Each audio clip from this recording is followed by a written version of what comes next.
Okay, we're ready to start. Good morning, everyone. Good morning, Abhishek. Good morning, Rahul. Welcome to our final session, our final theory session. Today we'll be doing idioms.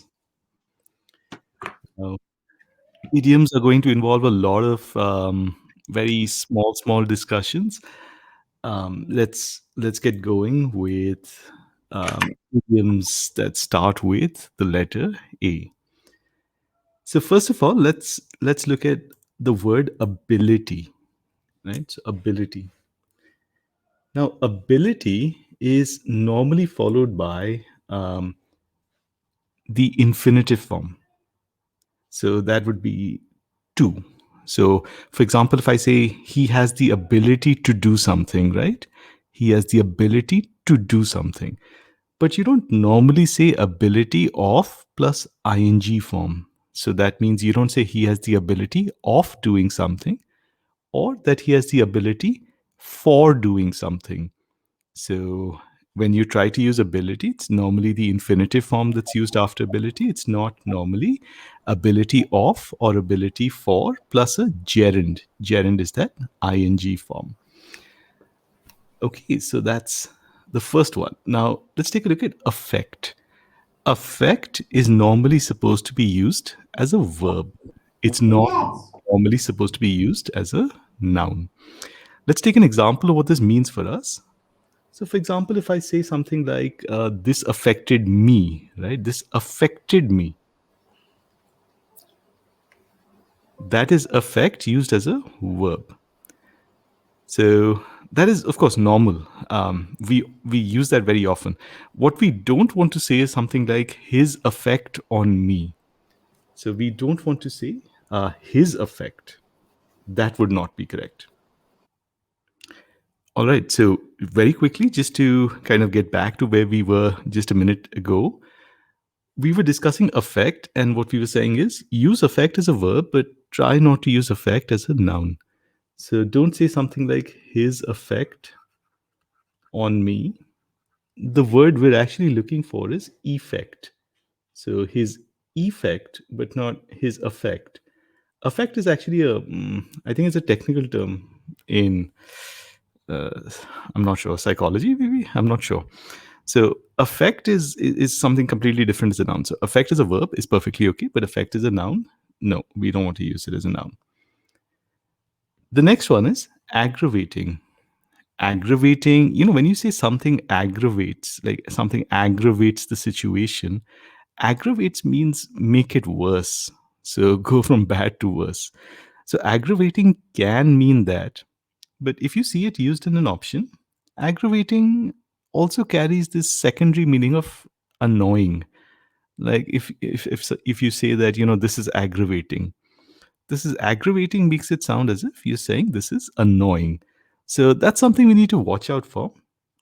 If you see the word aggravating, right, and another option uses aggravate, please prefer the option that uses aggravate. So try not to use aggravating to mean going from bad to worse, because aggravating has that secondary meaning also of annoying. All right. The next one is aid. Now, Hello. yeah, Ankit, please go ahead.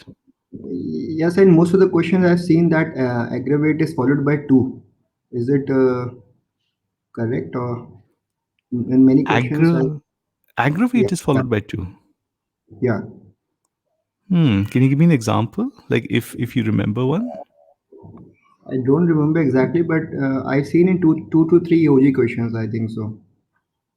Aggravate two, and they were split between after aggravate on and to something like that was there. I'm not sure. I remember that very Oh, that right. question. So let me ask you, are you remembering it as aggravate to, or are you remembering it as aggravating to?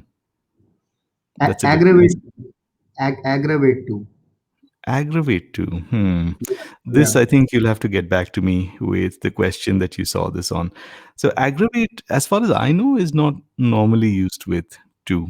I do remember GMAT questions in which aggravating is with used with to, but those examples are the same thing that we're discussing. Those options were wrong. Mm, mm, okay.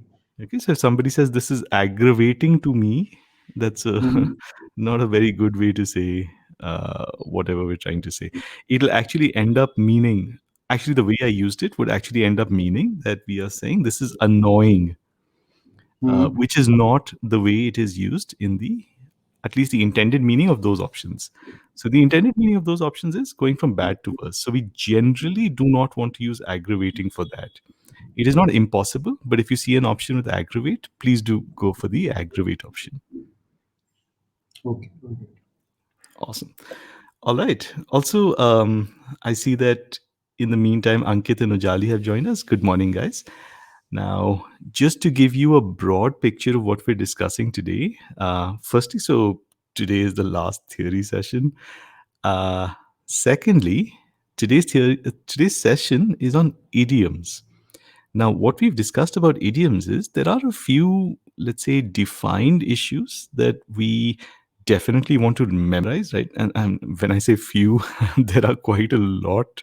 So there is going to be a lot of memorization involved in what we're doing. But we try not to go overboard, right? So some people go ahead and memorize like hundreds and hundreds, maybe thousands of idioms. We definitely don't want to go into that, right? There are better ways to use our time. So that's the second thing. The third thing is that the third part of our approach is that we approach this slightly differently. So, whatever we're discussing today, I want you to keep in mind that there are certain things that are highlighted in red. The ones that are highlighted in red mean that they are wrong, right? And you can rely on that. If you see orange, orange means that it's a preference call, but red means that it's wrong. Now, the difference in our approach is we are not saying that the other ones are correct.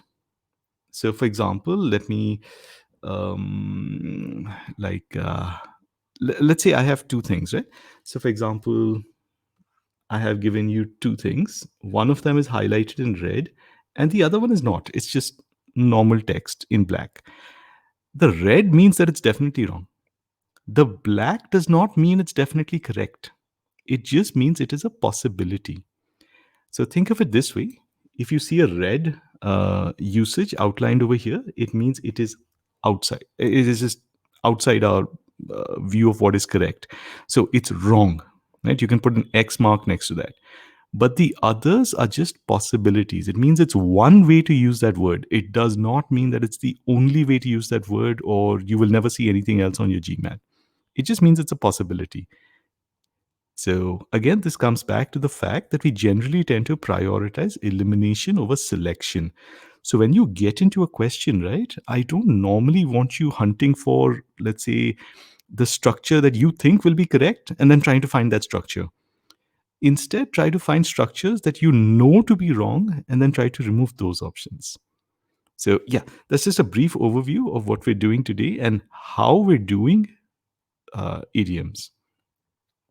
For now, let's come back and let's take a look at aid. Now, aid can be used in multiple ways. Aid can be a noun, but aid can also be a verb. So, for example, if I say, he aided me in setting up the stall. He aided me, aided. Aided is a verb over there. He aided me in setting up a stall. So, what I've done over there is I've used aided in. Now, quick check. Does that sound okay to us? Let me have a yes or a no in the chat window, please.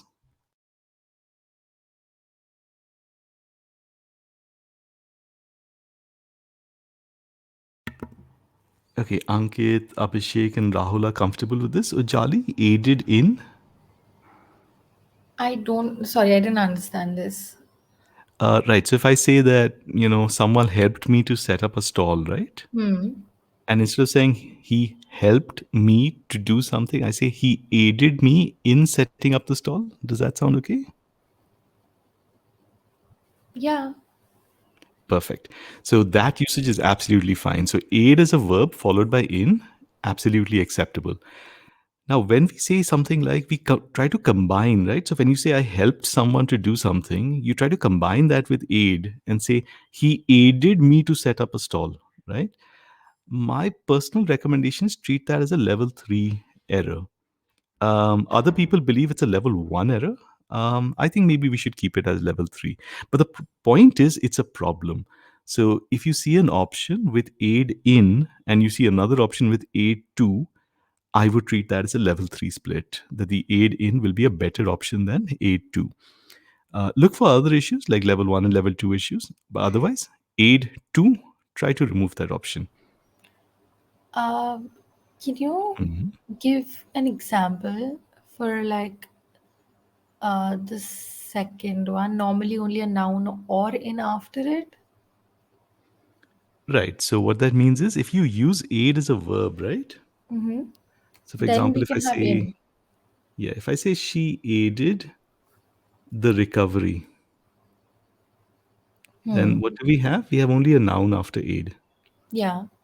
Or if I say she aided us in recovering something. So what have we done? We've used aided with in.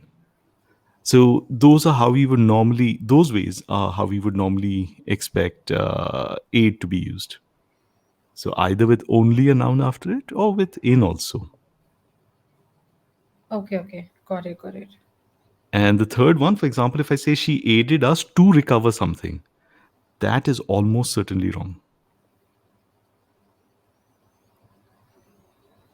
So the word we're She looking aided for, me.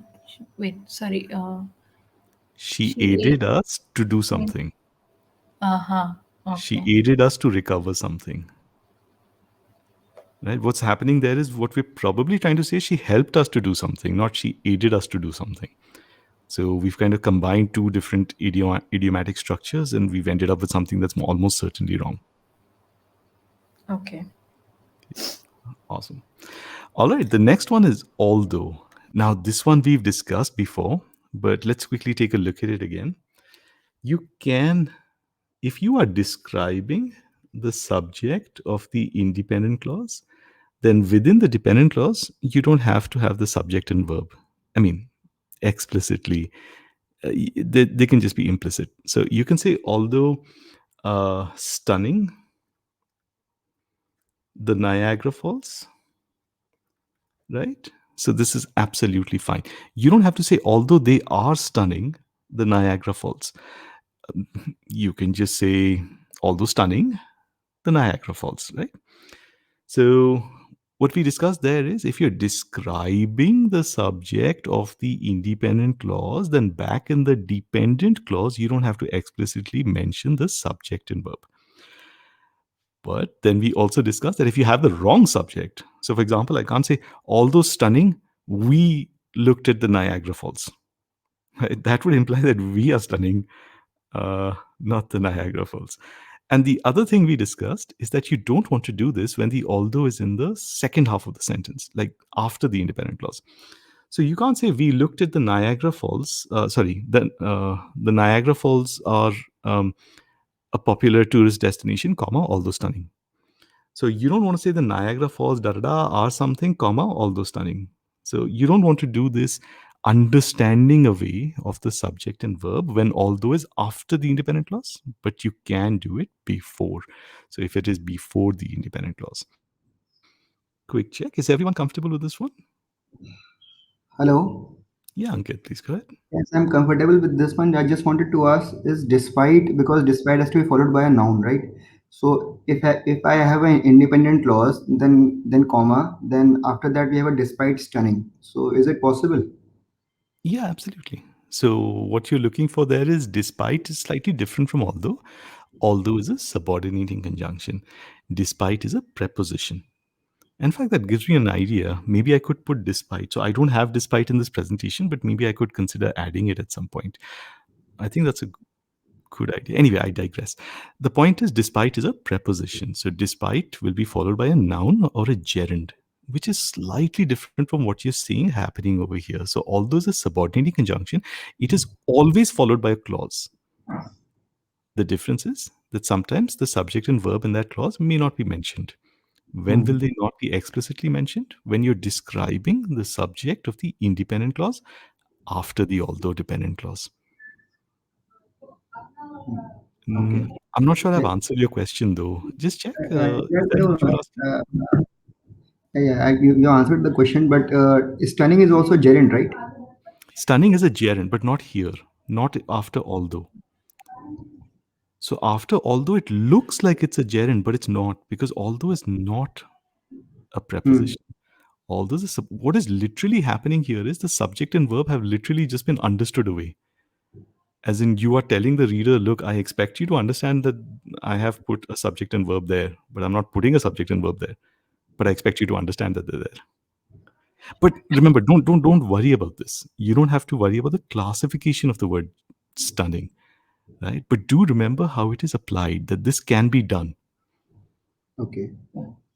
Awesome. And in place of although, we can also have even though, as they are also subordinate conjunctions. Even though, although, yeah, although already there. Even though. Though, right, you can do that. Yeah. Okay. Awesome. All right. Now the next one is appear. Now, appear can be followed by a noun. It can be followed by an infinitive. It can be followed by a that clause. Um, it can be followed by as if, right? So, I mean, this is very simple. So I'm not sure whether you need examples, but let me just give you a quick example. If I say that it appears that he is ready, right? It appears that he is ready. Um, he appears to be ready, right? It appears as if he's ready. So these structures are very common. We don't normally have a problem with them. The problem is the second one, appear as. So with appear as, we want to be very careful. Appear as means show up in a particular form. So the first point is you cannot use appear as a substitute for the first set. So you cannot say he appears as ready. This is not possible. He appears as ready. You can say he appears to be ready. It appears as if he's ready, right? You can use any of those. You can't replace that meaning with appear as, right? So that's the first point. This is an absolute error. The second one is the meaning of appear as is to show up as or show up in a particular form. So, for example, if I say uh, he appears as her father in a TV show, he appears as her father in a TV show means show up in that particular form. So in that case, it would be fine. But unless you are actually aiming for that type of meaning, appear as is wrong. So just be careful with appear as. It cannot be used as a substitute for the first set over here. Um, this is most likely going to be part of the wrong option, but technically speaking, it's a level 2 call that you'll take over there with appear as. Now, the next one is as comparatives. We've discussed this one before. Basically, what we've said is if you're using or if you're introducing a comparison with two elements, right? The second element should be introduced by as. It should not be introduced by, let's say, than or something else. So you don't want to say the sun is as big as, like thousands of Earths. Like, okay, I don't know thousands of millions, but whatever, thousands of Earths. So if you, hang on, no, let me just pull that back a bit. If, for example, if I say the sun is as bright as something, right? That is fine. I can't say the sun is as bright than something. That's all I'm saying. So if you have a comparative with as that needs to end with another thing, the second element also needs to be introduced by as, cannot be introduced by than. All right. The next one is as a result of. As a result of just means because of. But it's a slightly wordier way to say because of. So what we're going to do over here is we're going to put a down arrow next to as a result of. This down arrow means that this is not preferred. So as a result of is less efficient than because of. So if you can just say because of is better than as a result of. Now, the next one is as well as. This is also something we've discussed earlier, but let's take another quick look at it. If you have a verb form after as well as, you may see a complete verb after as well as, or you may see a gerund. What does that mean for us? If I say something like, she works full time as well as preparing for the GMAT. So over here, I may say she works full time as well as prepares, or as well as preparing for the GMAT. So both are acceptable. What we discussed in our classes is some people think that only the second one is acceptable, preparing, ing. So they think after as well as we can have only an ing. But we agreed to take the practical approach. The practical approach is sometimes on the GMAT, you will see a full verb after as well as, and sometimes you will see an ing after as well as in the correct option. So the point is just be prepared for this. After as well as, you can have both structures. Okay, let me take that back a step. When you say as well as followed by a verb or a verb form, you can literally see either a complete verb or an ing form. Let me quickly check. Is everyone comfortable with this? And the first verb they don't have to be both in the same form. You're talking about the ing thing? The ing and the works. Yeah, they don't have to be in the same Okay. form. So this is like one of those. I think we labeled it as a gotcha in the session that we had on parallelism. So it seems as if, yeah, we need the same form, but actually even this other form, this ing form, is acceptable. So we just need to watch out for that. Both are acceptable. So we're not saying that one is better or one is right. Both are acceptable, and we need to be aware that we can't remove an option on this basis. All right. Now the Hello. next one is, yeah, Ankit, go Yeah, ahead. and in as well as the part which is left to it and the part right to it. So we need to have in the same form, or So I think your question is very similar to Ujali's question. Let me take you guys back to our discussion during the parallelism session. So what we discussed there is a fundamental disagreement between many people on what as well as is, right? The traditional position is that as well as is a preposition. Now, as soon as you say that something is a preposition, you know that there are only two possibilities. After the as well as, you can get a noun or you can get a gerund. And the gerund is what you are seeing over here, the preparing part. But over time, people have started using as a kind of conjunction light element. So you can call it a conjunction like element or a conjunction light, as not a real conjunction, but something that has, let's say, the properties of a conjunction. Um, so nobody has promoted as well as into the list of conjunctions. So it's not as if people have widely accepted as a replacement for and, which is what we discussed in that session, that as well as is not a replacement for and, right? But it has many of the properties. Now this can be very confusing. Um, let me write that down. Conjunction light or conjunction like, right? So what this means for us is, in certain, again, remember, there is complexity here, right? We are not trying to run from the complexity. We're just trying to understand that in certain GMAT questions, they will ask us to make sure that the forms around the as well as are in fact similar, right? But in other questions, the ones in which we are working with verb forms, right? So remember, specifically, our discussion is about verb forms, not about anything else. So in our discussion on parallelism, we spoke about how you may use as well as to connect nouns, adjectives, different forms. But right now, we're talking about what happens when you have verb forms around as well as. Over there, if you think that as well as is a conjunction like element, then yes, you will have the same form. If you think that as well as is only a preposition, then there is no question of parallelism. You will not apply parallelism. In fact, you will use only the ing form of a verb after as well as. So, what does this basically mean? It basically means that depending on what you think as well as is, as well as will take a different verb form after it. What does it mean for us on the GMAT? It means both are possible. Both have been seen in correct options in the past, and therefore we should be ready for that. Ankit, does that answer your question? Yes, sir. Yes, sir. Perfect. So remember, this is one of those areas in English and one of those many areas in English where there is no perfect answer because the language is still evolving, right? So what we're seeing over here is both uses are possible, and we don't want to use this as an elimination, like a split. We don't want to use it as a reason to eliminate an option.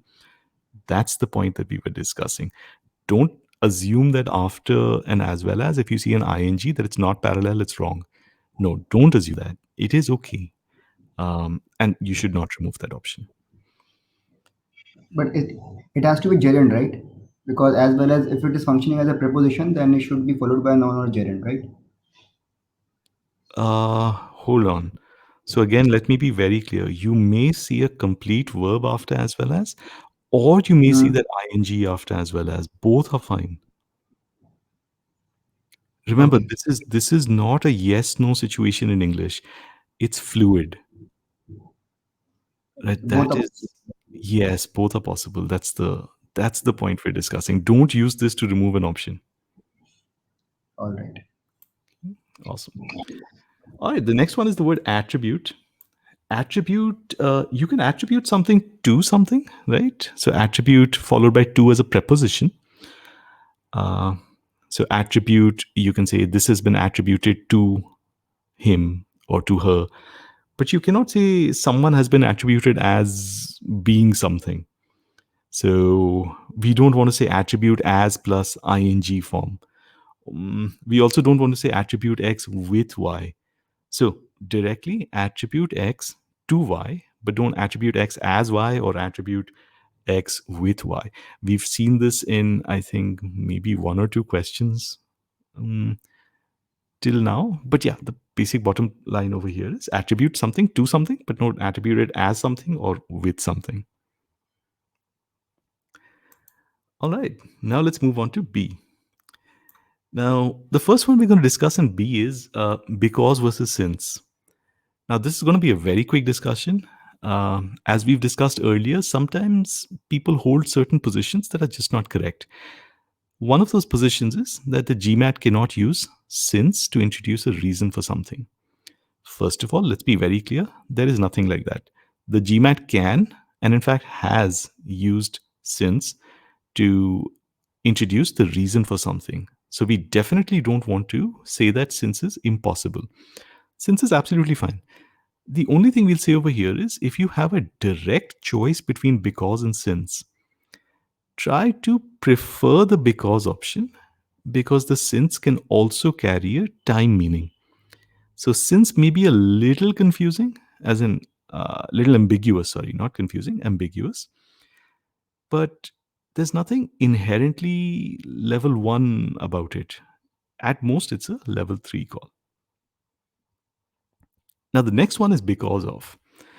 Now, on one of my GMATs, I actually got a question in which the only difference between two options was one used because of and the other one used due to. Let's take a quick look at how we can differentiate between these two. There are two ways to do this. One is the hard way, and one is the easy way. So, obviously, we're going to do the hard way.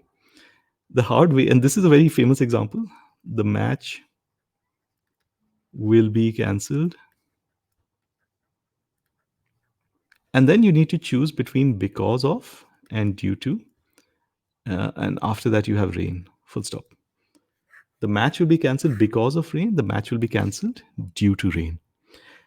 Now, the hard way to do this is to remember that because of is an adverb.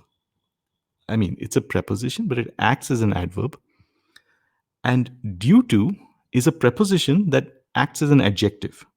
So basically, because of is an adverb and due to is an adjective. So what do you have to do? All you need to do is check what am I providing them the reason for? Am I providing them the reason for a clause or am I providing them the reason for a noun? Let's check. The match will be cancelled. The match. The match is a noun. But am I introducing the reason for a noun? No. I am introducing the reason for the entire thought. The match will be cancelled. And therefore, the correct usage over here is because of.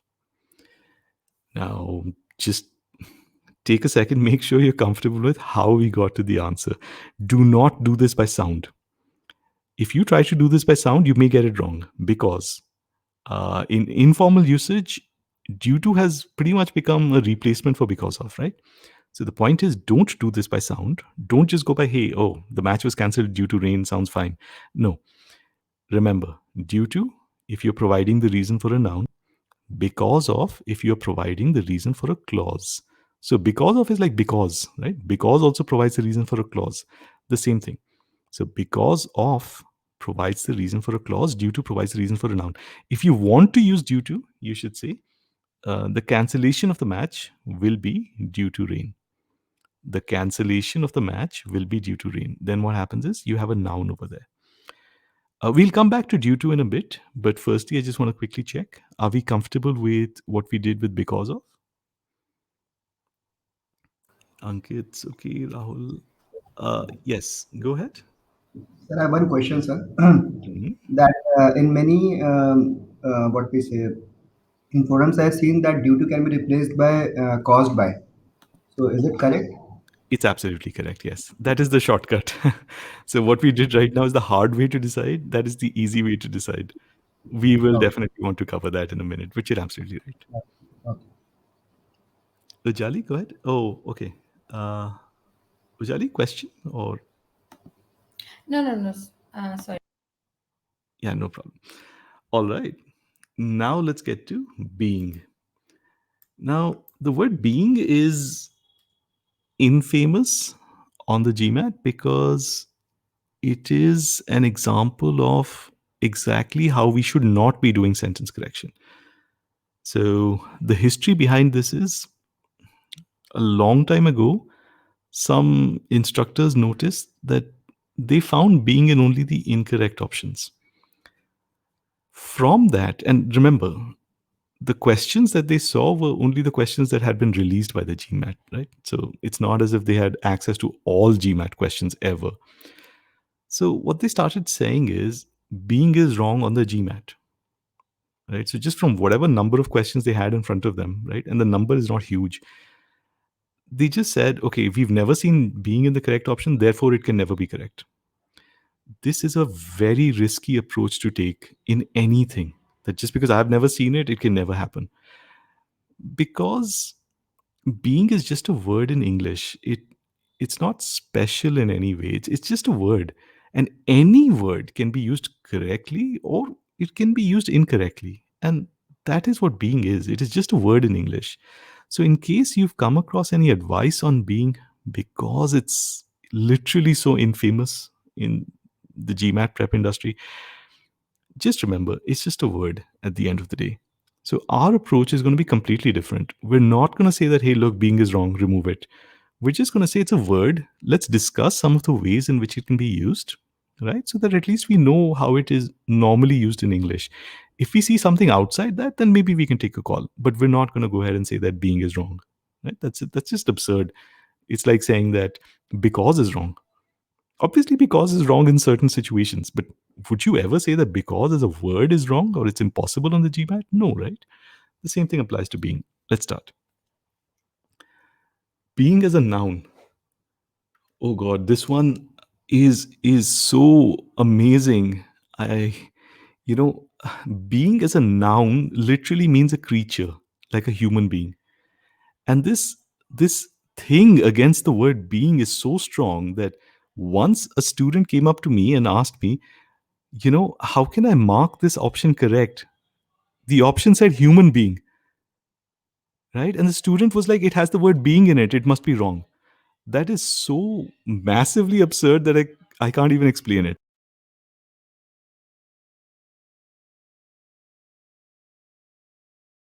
So the point over here is being can be used as a noun to introduce, like a word like a human being. That's perfectly okay. We don't have a problem with it. Being can also be used as a gerund.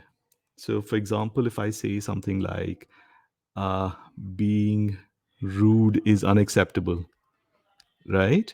So over here, being is used as a gerund.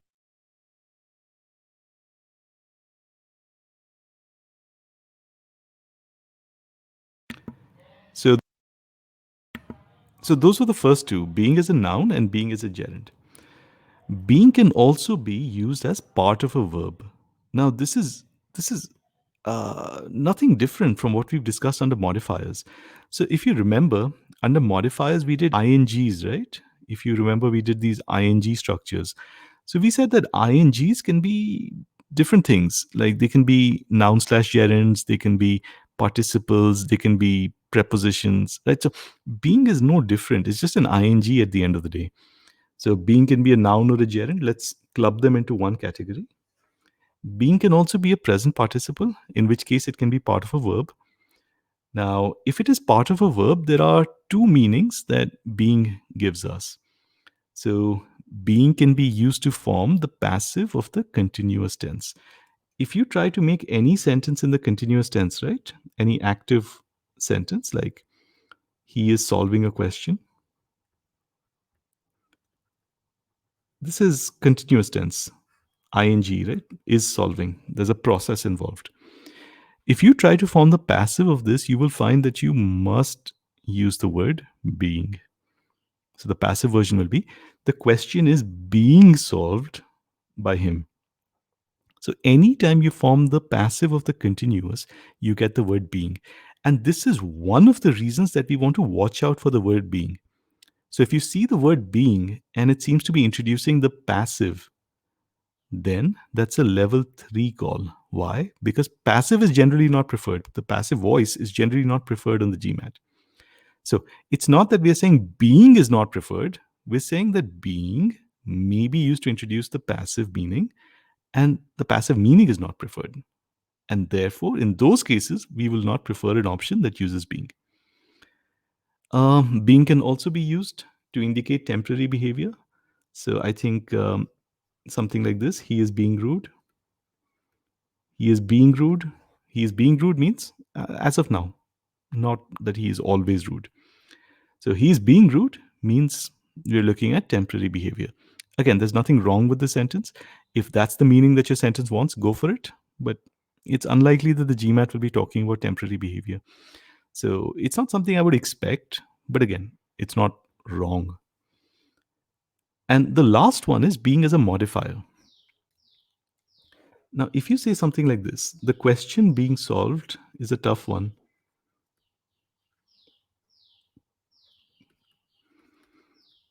The question being solved is tough. Again, there's nothing wrong with it. It's just a shorter way of saying the question that is being solved. It's introducing the passive voice, and that is pretty much the only negative that I can find over here. So, again, nothing wrong with it, as in nothing level 1 wrong with it. Let's take a look at the next one, which is being as a modifier used to introduce the reason for something. So, if I say being the only engineer in the room, comma, she was asked about whatever, some technical thing. So, being the only engineer in the room, she was asked about something. So, over here, this is basically giving us the reason for something, being the only engineer. Now, quick check, does this sentence sound okay or does it sound wrong?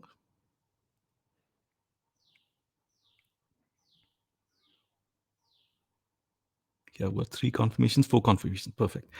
Okay, so everyone thinks that it sounds okay, which is great. If you get an option with because, like it says because she was the only engineer in the room, I would advise you to prefer the because option, but this is not a major point. So being can be used to introduce the reason for something, but it's not preferable. So because is a much better, more direct way to introduce the reason than being. Not a strong call, but it's just a level 3 call. Now, if you see a use of being that is outside what we've just discussed over here, again, I'm not saying that anything outside this will be impossible or that this is completely comprehensive, but these are the main ways that the word being is used in the English language. If you see something outside this, I would say the probability is quite high that it's wrong. But remember, evaluate these things on a case by case basis. Don't go in with, with your eyes shut and just say that being is, if I, as soon as I see being, it's going to be out. There's nothing like that. All right. Yes, I Hello. can do it. Yeah. Sam, in that very famous question, that being heavily committed, dash, dash, dash, Mhm. it's used as a reason, right? Modifier and a reason. No, that is being as a gerund. So that question says being heavily committed is. Being heavily committed to a course of action. Yeah, Yeah, is. So being is the subject of that sentence. yeah, yeah. Okay, okay. Okay, it's not a modifier. We're not saying being heavily committed, comma, an executive is likely to miss or misinterpret signs of incipient trouble. So Mhm. being heavily committed is something. Okay, okay, okay. Okay, awesome. Sir, can you give some Mhm. examples for being as a participle? Whether it will always be in passive. Um, so in fact, those two sentences that I see that Ujali is also asking for the same thing. Guys, the sentence I gave you, the question being solved is tough. That is being as a modifier introducing the passive. The question being solved, let me write it out again. The question being solved. Okay, so let's do one thing. Let's analyze this the way we discussed in our modifiers class. You have an ing in front of you. Now, when you have an ing, you should be able to recognize what it is doing, what role it's playing. The first check over here is ask yourself, is it a noun or a gerund? And our test for that is replace the entire noun or gerund phrase with it. Let's try that. The question, it is tough. Sounds very weird, right? So this is not acting as a noun or a gerund. Next, to check whether it is part of a verb, ask yourself, is there a helping verb that is combining with this ing to form a complete verb? There is no helping verb. In fact, there's nothing before being other than the noun question. If you said the question is being solved, right, then you would have a verb. Is being solved would be a verb. But the point is there's no helping verb, so it's not a verb as well. It's not part of a verb, which basically leaves us with only one alternative, and that is being as a modifier. So that's how we discuss this in our modifiers session. That helps us understand that being is a modifier over here. It's not something else. Now, what exactly is this saying? This is a present participle, right? Being used to, if you remember how we said that, different types of modifiers can be used to provide the same meaning. So this is actually a shorter way of saying the question that is being solved. So what is the question what is this that is being solved? It's called a relative clause. A dependent clause that describes a noun before it starts with a relative pronoun. You might remember this. So you can reduce a relative clause to a participle phrase. That's what we're looking at over here, the question being solved. And that's why this being is introducing the passive meaning, because it is literally a shorter way of saying the question that is being solved by someone, right? It's not like the question is solving something, the question is getting solved. Quick check, Abhishek and Ujali, would this be okay?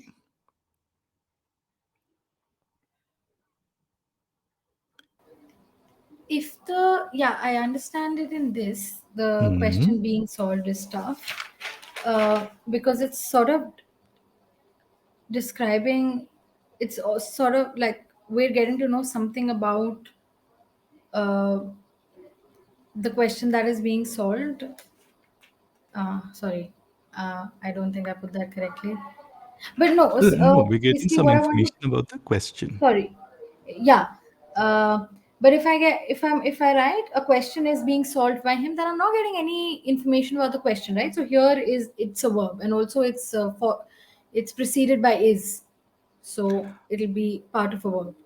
Yeah, so then you would be looking at this. So if you directly say the question is being solved, then that being is part of a verb. But if you Right. don't have that is, then you'll be looking at this. Okay. right? So the question being solved, if that gives you the impression that the question is receiving an action, that is the passive meaning. And generally speaking, GMAT will not prefer the passive. But remember, that's a level 3 issue. It's not a major issue. So that's the main point we're trying to make. That these are acceptable ways of using being, and depending on the meaning, depending on the context, you may even want the passive voice, right? So don't remove being blindly. Look for other issues in your other options first, and then try to take a call on whether that being is right or wrong. Mm, okay. So a question is being solved. This is not Mhm. by him. Is not the passive. It is passive, but that being will be part of a verb. The first one that I circled over here. See, right now we're not saying the question is being solved. We're saying the question being solved. That's it. Right. Okay. There is no is over here. Yeah. Right? That is the second one. Okay. Modifier. The question being solved. Right? Better? Yeah. Awesome. All right. The next is the verb believe. Now, this one is very simple, but let me say it out. You can have believe followed by a that clause. So you can say, I believe that, let's say, she is ready. Or I can say, she is believed to be ready. Or you can say, I believe in her, right? So after believe, you can have a that clause, you can have an infinitive, you can have in, right? I believe in something, I believe that something is believed to be something. All of them are acceptable.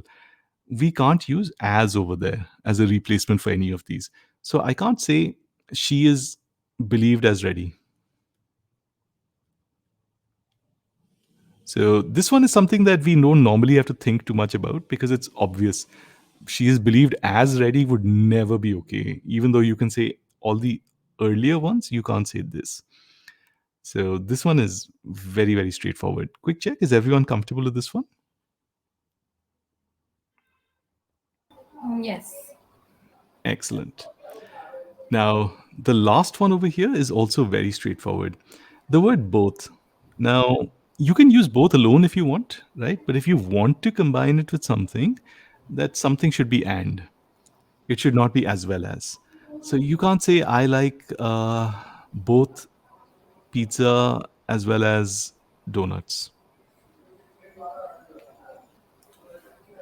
So I like both pizza and donuts, but not I like pizza as well as donuts. So this is just a straightforward yes no call. If you want a second thing with both, that second thing has to be introduced by and, not by as well as. All right. Now let's head to compare.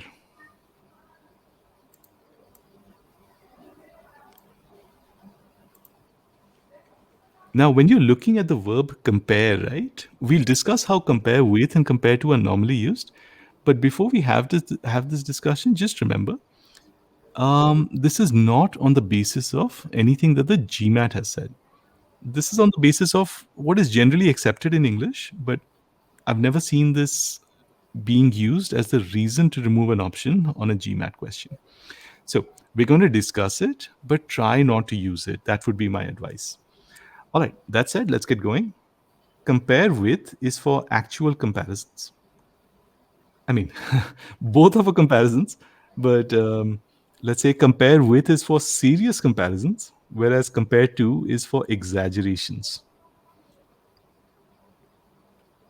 So let me give you a quick example. If I say I compared the GMAT with the GRE, right? Now I have two similar things, the GMAT and the GRE, and I'm comparing them. This is what I call a serious comparison. Uh, an exaggeration would be more like this. I compared the GMAT to climbing a mountain.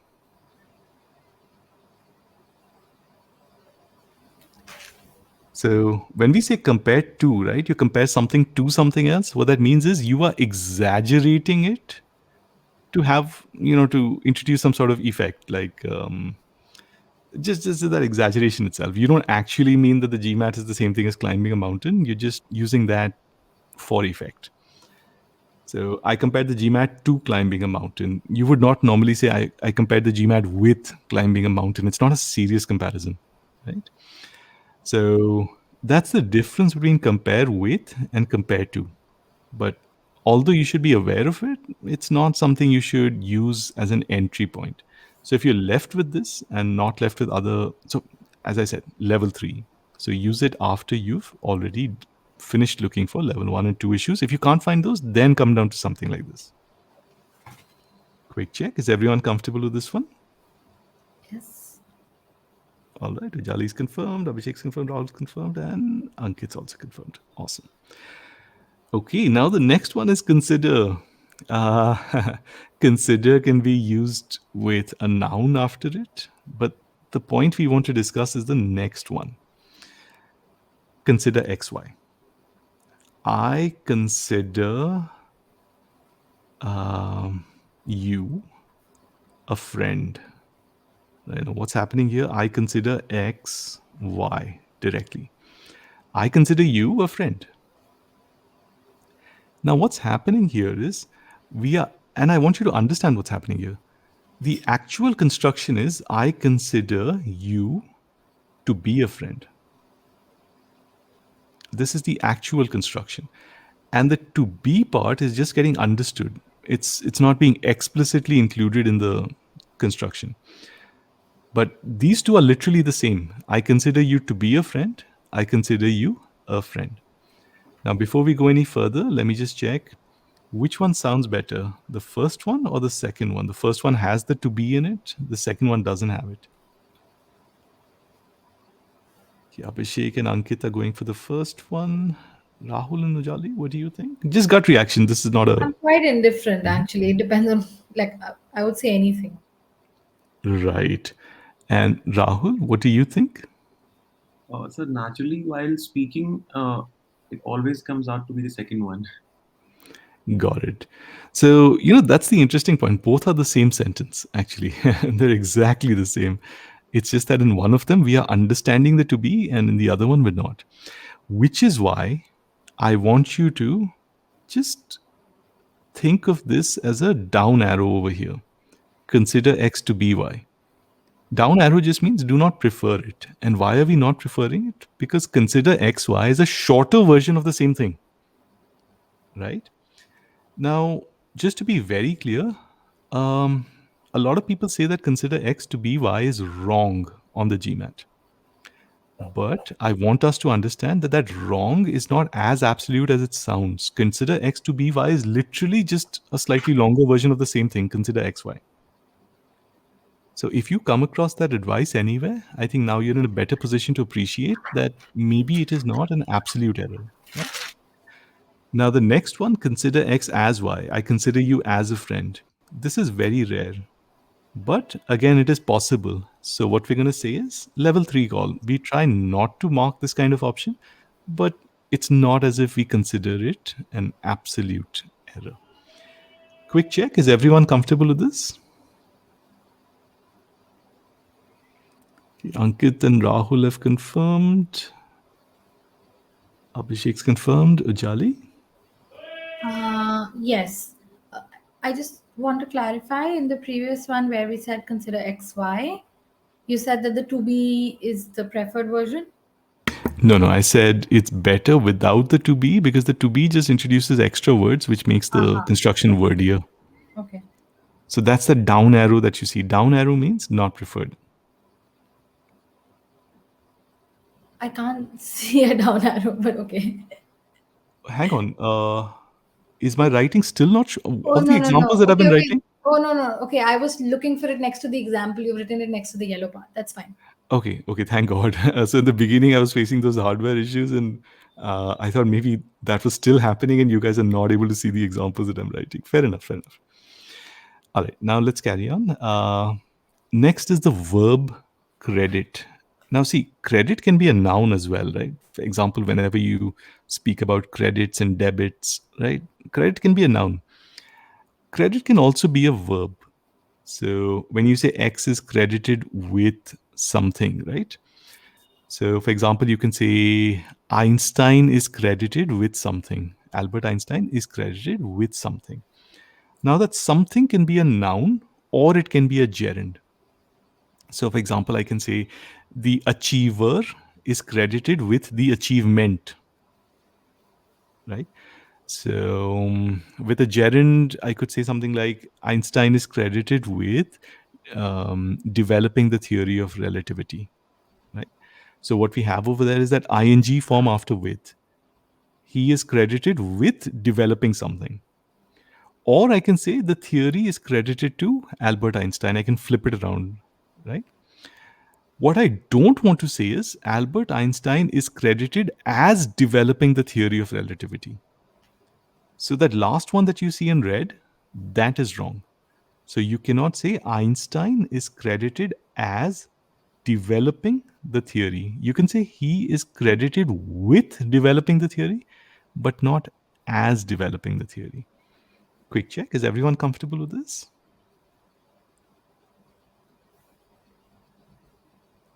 Ujali, quick check. So you said that the like development of this theory is credited to X is fine. Yes. Okay, that's it. Or you can Nice. just directly say the theory is credited to X. No, what you said is also fine, but you could just make it shorter and say the Yeah. theory Okay. is credited to X. But yeah, remember, those are not the ones we're focusing on. We're focusing on the incorrect uses. So the incorrect uses, Einstein is credited as developing something. Okay. Yeah. Okay, now let's head to the word date. Now, date in the sense of estimating the age of something, right? That's the usage of date that we're going for over here. So you can date a noun, like estimate the age of something. So, for example, you can say a team of scientists has dated the whatever, the parchment or the scroll, whatever was found. So you can just say date plus noun. You can also say that something has been dated at. So you can say this document has been dated at, let's say, 1200 BC, right? So you can say date plus at also. That is absolutely fine. What we'll do is we'll hang on to this one. We'll come back to it when we get to the word estimate. Right? So there's a slight difference over there, but just keep this in mind. Dated at is absolutely acceptable. Again, date means to estimate the age of something. Now let's take a look at the next one, different. Different from and different than. Now, before we discuss this, let me just quickly point out, I have seen this only in very old GMAT questions. I've not seen this in any recent GMAT questions. Maybe they're not testing this, or maybe they just haven't released any questions that test this recently. But the difference is very easy to remember. Different from is followed by a noun. Different than is followed by a subject-verb combination. So I can say the GMAT is different from the GRE. But I do not want to say the GMAT is different than the GRE. This is not the type of thing that most Indians would make a mistake on. But occasionally, people who are more used to American English, they make mistakes with this. So just a quick check. Are we comfortable with this? You can say the GMAT is different from the GRE, but you can't say the GMAT is different than the GRE. So after than, you don't want a noun. You want a subject verb. So example, I can say the GMAT is different than I expected. Or the GMAT is different than I expected it to be. So after different than, you have a subject plus verb combination, but you don't put only a noun. You don't say the GMAT is different than the GRE. Quick check. Is everyone comfortable with this? Let me have a yes or a no. Yes. Okay, Jali's confirmed. How about the... Oh, hang on. I think... Okay, we've already got a yes from multiple. Fair enough. Everyone's confirmed. Okay, now the next one is do so. Do so, we've discussed this before. Do so is something called a pro-hyphen verb. It's a nice way, it's a great way to refer to a verb or a verb form. If you have a choice between do so and do it, strongly prefer the do so if you are referring to a verb or verb form. As we've discussed before, we will try our best not to use a pronoun to refer to anything other than a noun. But during our discussion, and when was this? I think this was back in our first session, which was so long back now. We discussed that using a pronoun to refer to a verb or to a clause is something that we're not going to consider impossible, but we are going to consider this like a very serious issue.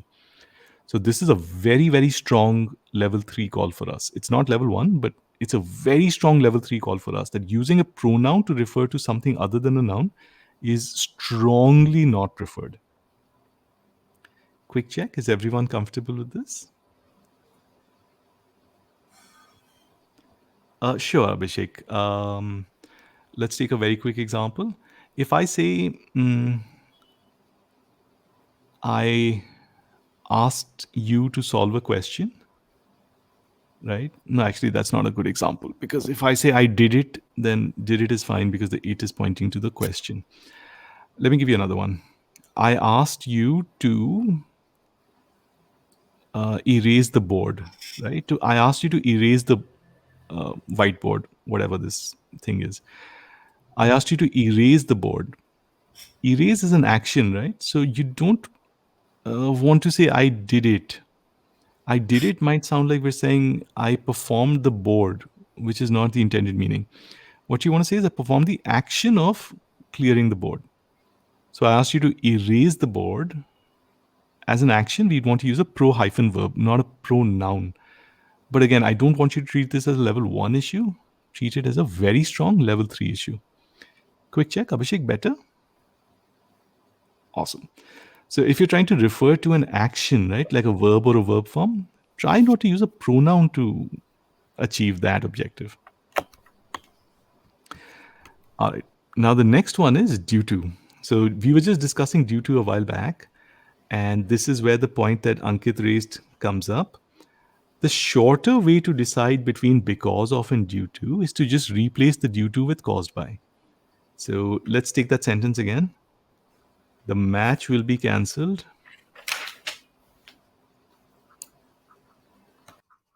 and then you have a choice between because of and due to rain. And another sentence in which you're saying the cancellation of the match was, and then you have a choice between because of and due to rain. So take a second over here. The cancellation of the match was because of rain. The cancellation of the match was due to rain. The match will be cancelled because of rain. The match will be cancelled due to rain. So what do you need to do? The easy way is just take this thing out, just take it out, and just put a caused by in its place. So just replace it with caused by. So whatever that because of is in that option, or whatever that due to is, right? Just remove that due to and replace it with caused by. If the sentence sounds okay, that means the due to is appropriate. If it doesn't sound okay, it means the due to is not appropriate. Quick check. Let me know which sentence is the due to appropriate in using this test.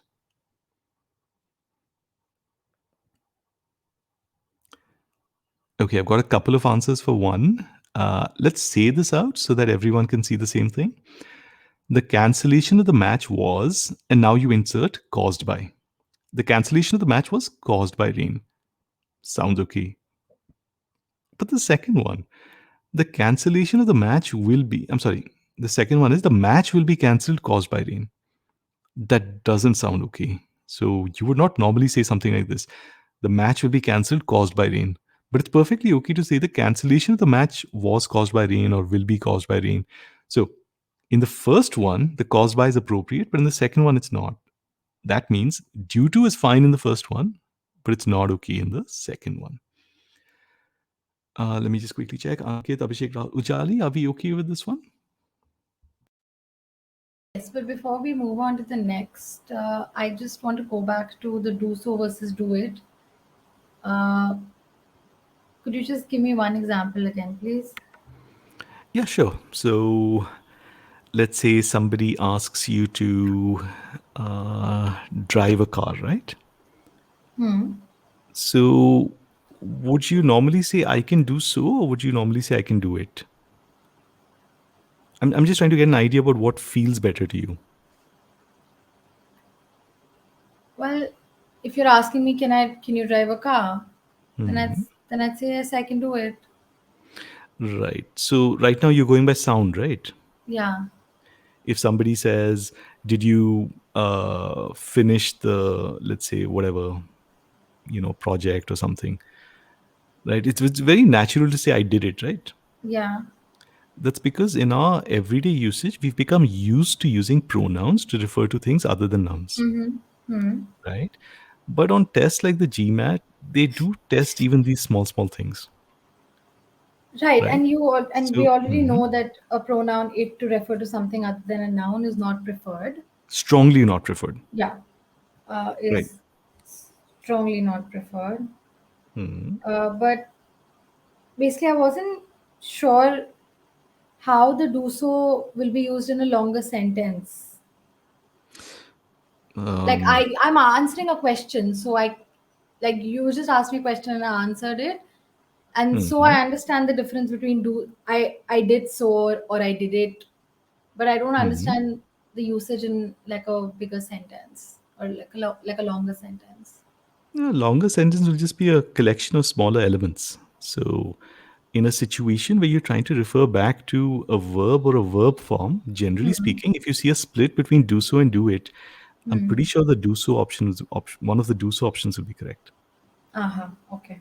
So if somebody says, can you switch on the computer or switch on the Hmm. laptop, right? Hmm. I will do so. Right? Right. Okay. Can Okay. you create a meeting? Can you schedule a meeting? I can do so. Yeah. Right? Like that. So if you're trying to refer to an action like scheduling something Hmm. or creating something, right? Or switching something on, Hmm. normally we would expect, if you see a split between do so and do it, I would expect the do so options to be correct. Okay. Thanks. Awesome. All right, now let's move on to the left hand side. Now, let's start with economic and economical. This one is very easy. Economic means to do with money or the economy. Economical means cheap or value for money. So sometimes the GMAT asks us literally to choose between economic and economical. So it comes down to a meaning call. As I said, economic means to do with money or the economy, and economical means cheap or value for money. Again, these are very common words. I don't really expect us to have a problem with these two. But let me check if you want an example or something. I could try to come up with one. Otherwise, if you're okay, just let me have a yes in the chat window. Yes. All right, I've got perfect. Everyone's confirmed. Awesome. Now, the next one is the word effect. So, you may remember we looked at affect a while back and we said that it's a verb and we should not use it as a noun. Effect can be used as a noun and it can be used as a verb. So, let's take a couple of examples for this one because this one is not always easy. The effect of the, let's say, explosion. So let's say you're talking about a volcano or something. The effect of the explosion. Now, the first thing you want to do is you want to make sure you don't use effect as a replacement for effect like this. And you do not say the effect of the explosion. That's wrong. Now, the second one is, so what we are doing here is we've used effect as a noun. And why is that first one wrong? Because we've said that effect should not be used as a noun, right? So the first one is wrong because it's trying to use effect as a noun. Now we're looking at effect as a verb.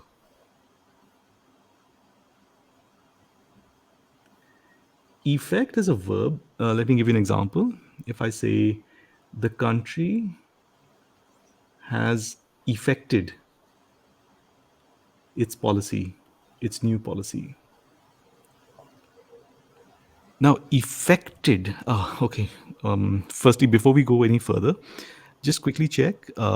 Does this sound okay to us, or does it sound wrong? Sounds okay.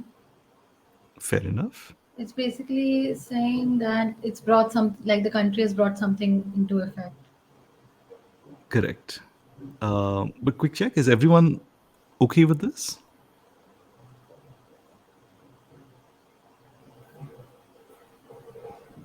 Like, what? Hello? Like, what is the mean in of effect? Has the country has effect its new policy? Has brought up its new policy? Yeah, has put it into place, has executed it. Has effected its new. Okay. Right. So let me kind of summarize this. So, firstly, what we said is okay, let's not confuse effect and effect. That was the first point. Because effect can be used as a verb, which means to have an impact on something, right? But effect cannot be used as a noun, right? And now we're looking at effect. Now, effect as a noun means the result of something. Like if you say the effect of the explosion, the effect, remember, you cannot say the effect of the explosion, you can say the effect of the explosion. So, effect is just a result. But when you use effect as a verb, it means to make something happen. So the country has effected its new policy means it has executed it, like it has put it into place, or it has kind of like made it happen as such. So that is effect as a verb. Um, yeah, Abhishek is saying effect means result of. So Abhishek, that's the point we're trying to discuss over here. Effect means result of when it is used as a noun. When it is used as a verb, it means to execute something or just make it happen in some way. Quick check, is everyone comfortable with this? Okay, I've got a couple of yeses. Ankit's confirmed. Ujali, this one's okay? Yes, but even when it's being used as a verb, you Hmm. still can't replace it with effect, right? That is still going to be different. Yeah, the meaning is different. So affect means to have an impact on something, Right. whereas effect means to execute something or to make it happen. Right. Awesome.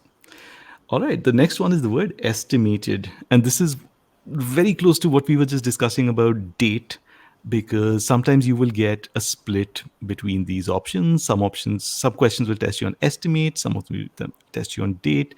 Now, over here, you can say something has been estimated to be. This one is very easy. I expect everyone to be comfortable with this. Something has been estimated to be 10,000 years old, right? Absolutely fine. We use it every day. When you say I estimate something to be, right? So that's very common. The second one is a problem though, estimate at. And over here, you will notice that I have put it in orange. I've not put it in red. This may surprise some of you who have done actual GMAT questions that have said that estimated at is wrong. And let me just quickly tell you why I've done this. The number of such questions is very small. So I don't disagree. Yes, in certain questions, the GMAT has said that estimated at is wrong, like dead wrong. But because the number of such questions is relatively small, and because the GMAT has used estimated at in the non underlined portion of certain other questions, I think we should recognize that estimate at is also common. If you have a choice between estimated to be and estimated at, please go with estimated to be. But otherwise, if you just see estimated at in an option with no split of any kind, I would not I would not ask you to remove an option on that basis. Quick check, is everyone comfortable with this? Yes. Okay, Rahul and Ujali have confirmed. Abhishek and Ankit, not sure. Oh, okay, everyone's sure. Perfect. All right, the next one. The next one is for. Now, for can be used to mean because. So, for example, one of my favorite examples is I will help them for they are my friends, right? If that sounds okay to you, then you already know that for can be used to mean because. I will help them for they are my friends. So that means I will help them because they are my friends.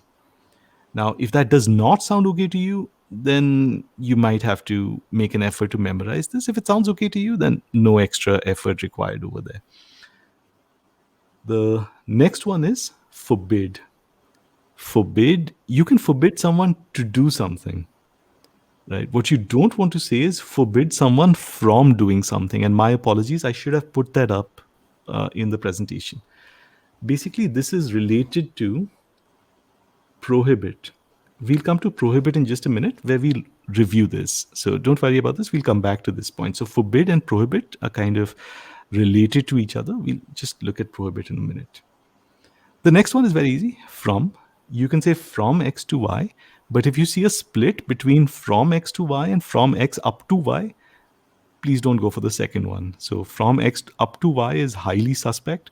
If you see it in an option and another option says from x to y, please not prefer, the from x to y will be correct. From x up to y will be wrong if you see a split. The next one is if versus whether. Now, if versus whether, right? This is, again, over here, what I'm going to do is, for just a few minutes, I'm going to ask you to set aside your normal understanding of if versus whether. Because if you open up a dictionary, you will notice that one of the meanings of if is whether, right? What we're discussing right now is very specific. If you see a split between if and whether, that is, some options are using if and some options are using whether, then what do? Then you replace if with under the condition that. Why? Because if is normally used to introduce a conditional statement. And use whether for choices. So, for example, I asked you if you wanted a break. Please analyze this. Would this be correct if I had a choice between if and whether? Okay, Abhishek is saying incorrect. Abhishek, could you unmute and tell us why? Because there is a choice whether the break is required or not.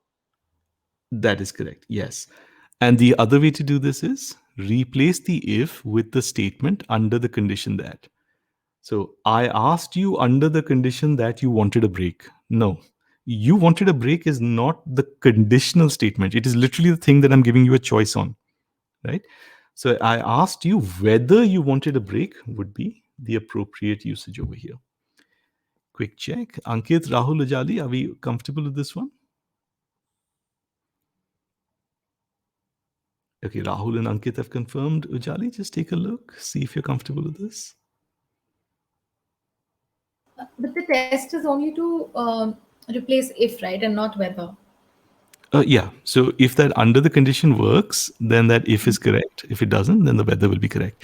Remember, we're just discussing what to do if you see a split between if and whether. Right. Yeah. Awesome. Thanks. All right, now the next one is very easy to remember. But we're going to spend some time on it because basically what I'm going to do is I'm going to give you my personal opinion, not something which the GMAT has said in the past. Anyway, let's start with the basics over here. You can introduce a comparison with just as, right? Just as can be used to connect a couple of clauses. So you could say something like, just as she is a doctor, he is an engineer. Let's say you're talking about a couple, right? You can say, just as she is a doctor, he is an engineer. Now, why is just as, you might be thinking, oh, look, if I have a comparison, then why am I using just as? Why am I not using like? The thing is, just as gives you access to clauses. And those clauses may be useful because you may want to say different things, right? So, for example, if I forced myself to use like and say, like her, he is an engineer, then I don't have that flexibility to say that she is a doctor, because like will literally mean that both of them are the same thing, right? Engineers. Like her, he is an engineer, which means they both are engineers. But what if the meaning needs me to have something different for her?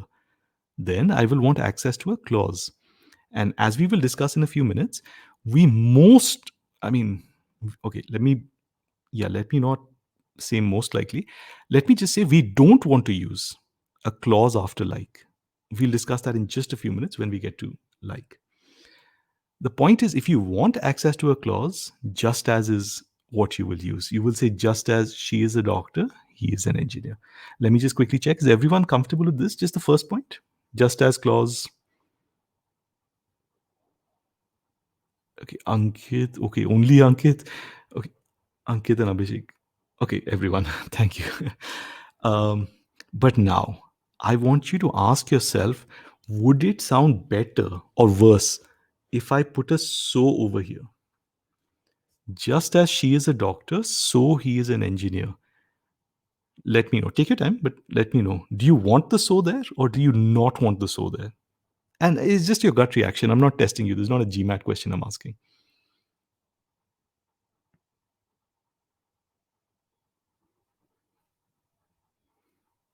Ankit is saying both are fine. Ujali is saying no, she doesn't want a so there. Rahul is saying no. Abhishek is saying yes, I want a so there. Okay. Now let me give you a bit of background on this. This hasn't been tested often, right? But there are official explanations that say if you are introducing a comparison with just as, you must have a so for the second half. Okay. So, hang on. I'm sorry, there's a mistake in the presentation. I'll let you know what that mistake is, but whatever we've discussed till now is absolutely fine. Official explanations in the past have said that if you introduce a comparison with just as, it must have a so in the second half, right? So, just as she is a doctor, he is an engineer, those explanations would say that this is wrong. You have to say, just as she is a doctor, so he is an engineer. So, that so part is very important as per the official explanations. My personal recommendation is treat it as a preference call. So, this is what the presentation should actually say. So, the presentation should say, if you don't have a so after just as, you should treat that as a level 3 error. Now, let me be very, very transparent with you as to why I'm saying this. Again, the reason is very small sample size of questions. We are literally talking about just one or two questions in all of GMAT history, released questions that have said something like this. So, when they say something over a period of time across many, many, many, many questions, then we can have a reasonably high level of confidence in that particular point.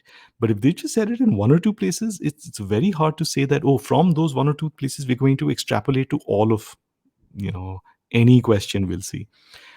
So that's why my recommendation over here will be, if you see just as starting clause, and then after that you don't see a so, right? Don't remove that option immediately. Instead, check. If you see that the only difference between two options is that one of them has a so and the other one doesn't have a so, then please mark the so option. Quick check. Is everyone comfortable with this? Hello, sir. I have seen one official Just, question. just one second. Just one second. Yeah, yeah. Rahul's confirmed. Ujali's confirmed. Abhishek is confirmed. Perfect. Yes, Ankit, please go ahead. Sir, I have seen one official question in which just as is followed by a clause and so was not there and it was the correct option. Right. Oh, you have? Yeah, I have seen that question. I just Oh, amazing.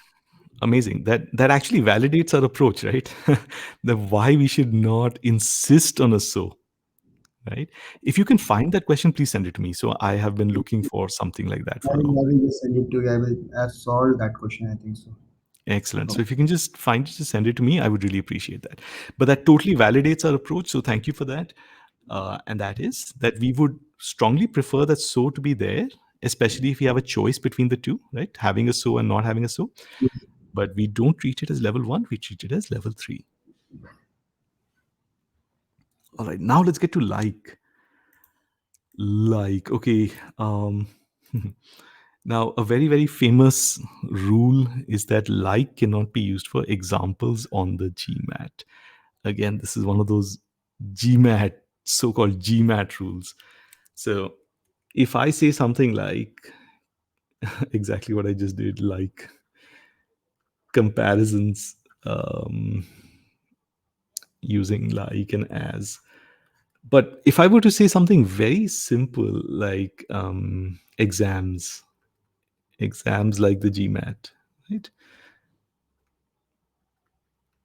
So some people say that you cannot say exams like the GMAT. You can say maybe exams such as the GMAT or such exams as the GMAT, but they would say you cannot use like to introduce examples on the GMAT exam. So you cannot say exams like the GMAT. Now, let me tell you where they are coming from on this. Again, they are coming from certain questions in which the official explanations have said this.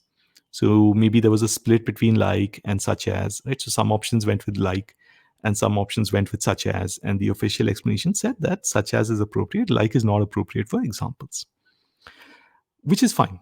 So that opinion is coming from, let's say, a good place. It's been tested in many questions and they've been pretty consistent about it. But there are a few questions in which all the 5 options use like to introduce examples.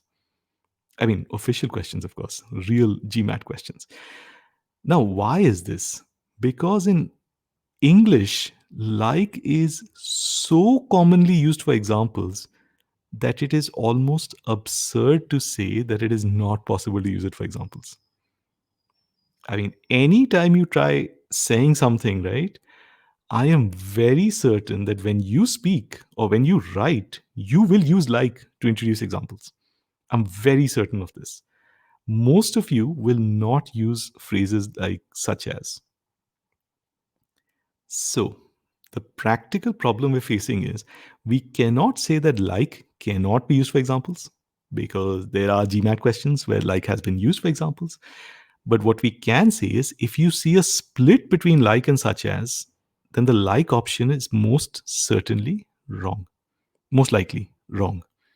So if you see a split between like and such as, for examples, please prefer the such as options, like strongly prefer the such as options. It probably means that that question is meant to test you on this. But if you don't see any such split, right, I would advise you not to waste your time thinking about whether like can be used for examples or not. The simple fact is that it has been used for examples in past GMAT questions. Don't be surprised if it is used in future GMAT questions to introduce examples. So we will turn our attention to this only if we see a split. Quick check, is everyone comfortable with this? So we have seen in the non-underlined portion actually like is used for examples like renting, and that example was there, no? Entrepreneurs like renting and that example. Oh, yeah. Yeah. So, in fact, not just that one, there are other questions also. But you're right. Yeah. Very recently, then, he's absolutely right. We saw a question very recently in which the GMAT used like to introduce an example. So that's the point I was trying to make. It doesn't make sense to get worried about like for examples unless you see a split between like and such as.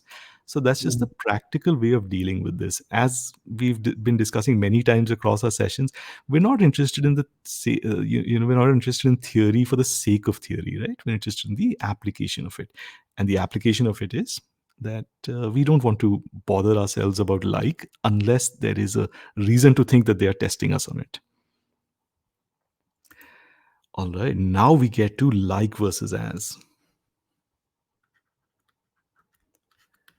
This is an important split, and we will discuss this in detail.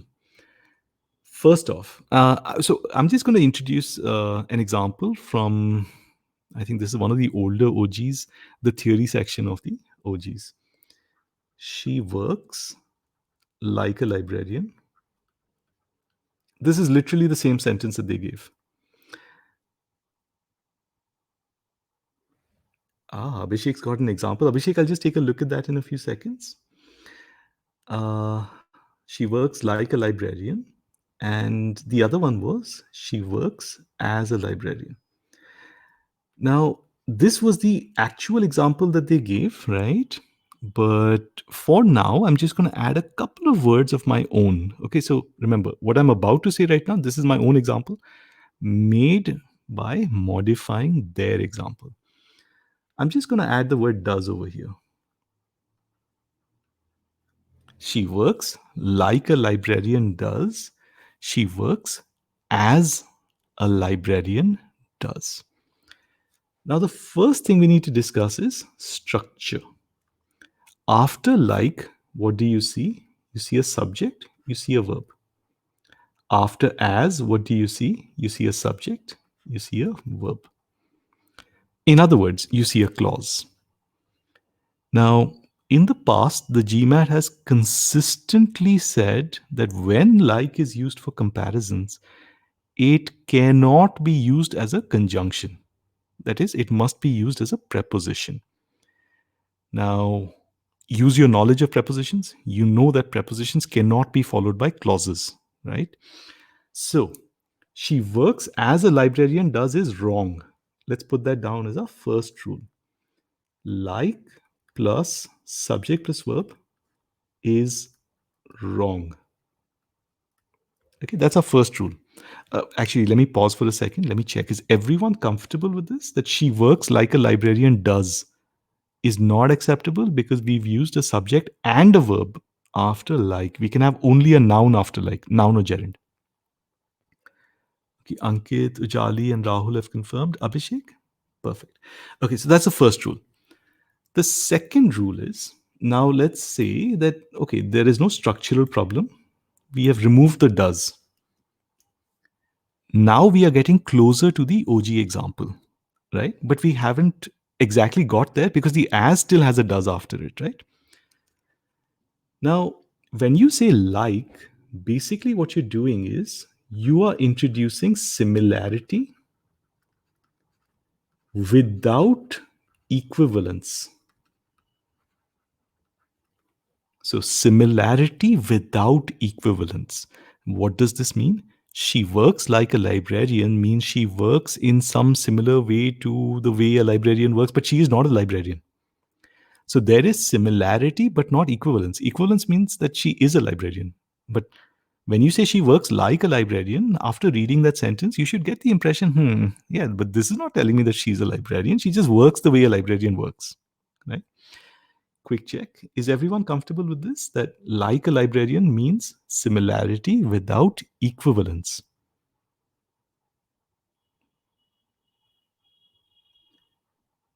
Okay, I've received multiple yeses. Yeah. Now comes before we write the second point, now comes the question that I want to ask you. What is the impression that you get from the second sentence? She works as a librarian does. Do you think it means the same thing as the first one, or do you think it means something different? Same or different? Take your time, think about it, let me know. She works like a librarian. She works as a librarian does.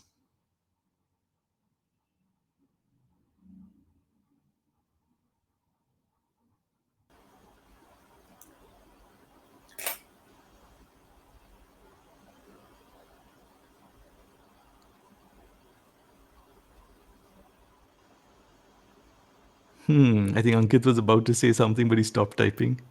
Take your time. I think the second one seems fine. Whether they are fine or not, we'll come to that. But I think it means that here the equivalence part is corrected because she works as a librarian does is probably means she works as a librarian works. yeah, but is she a librarian in the second one or not? No. Good. Yes. Abhishek and Ankit are saying both are fine. So, as I said, We'll get to whether they are fine or not. My question was, do they mean the same thing? So the first one means that, yeah, she's not a librarian. The second one, does it also mean that she's not a librarian? Does it mean that she's a librarian? That's the question. Ankit, Abhishek, Rahul, take your time. What do you think? Oh, Ankit is saying both are the same. Okay, okay. I thought Ankit So, was saying that he agrees with Abhishek. Okay, okay. My so mistake. second is different because it tells how she works. The emphasis is on her working. Okay.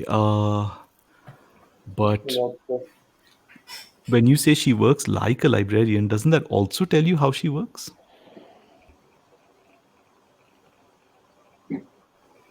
yeah. So I Right. think Good. Alexis part is implied in the first part. So the working, she works as a librarian, works or Mhm. does. In the second part also, it means the same thing. That is more implicit in the second one. That does is both. Understood. And Rahul, go ahead.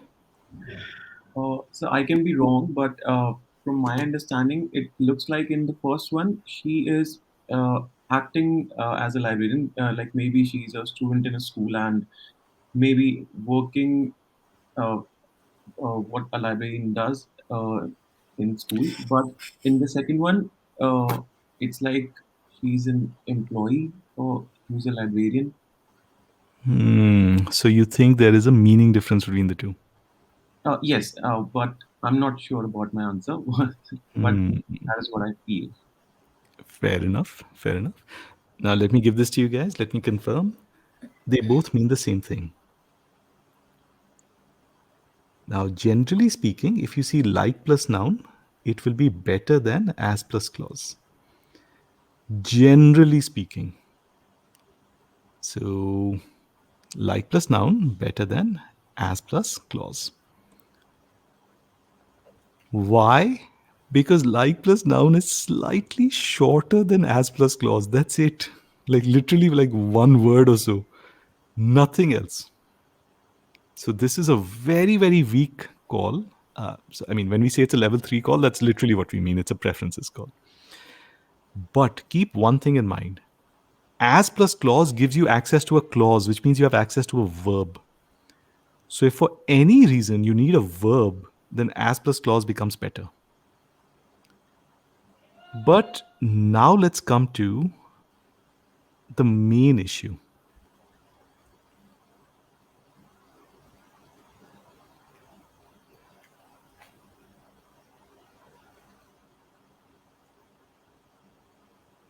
Now let's get to the actual example in the official guide. For that, what I'm going to do is I'm going to remove the last modification that I made. I'm going to remove the does.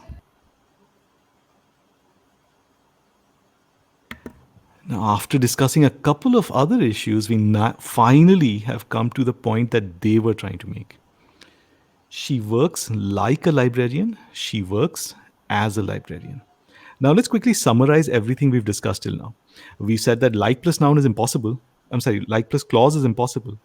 But we said that as plus clause has the same meaning as like plus noun. Right? Those are the 2 points we've discussed till now. But the main thing we need to discuss is what happens when you have like plus noun and as plus noun. Now, this is the example that they gave, and this is what I want to ask you guys. Only one of these is correct. Which one? Hello. Yeah, Ankit, go ahead. In this, as is functioning as a role. In second part, we are saying that she is a librarian, and the first part, the working part is there. So, which one is correct? If the intent is on works, then first part is correct. Remember, this is not my example. I've removed all my modifications. Okay. You you have to get an answer. You have to get to an answer. This is from the OG. That's what I'm telling you. This is not my version anymore. This is literally the two that were given in the OG.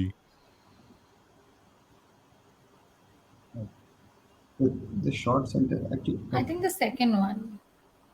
Okay, Ujali, why do you think the second one is correct?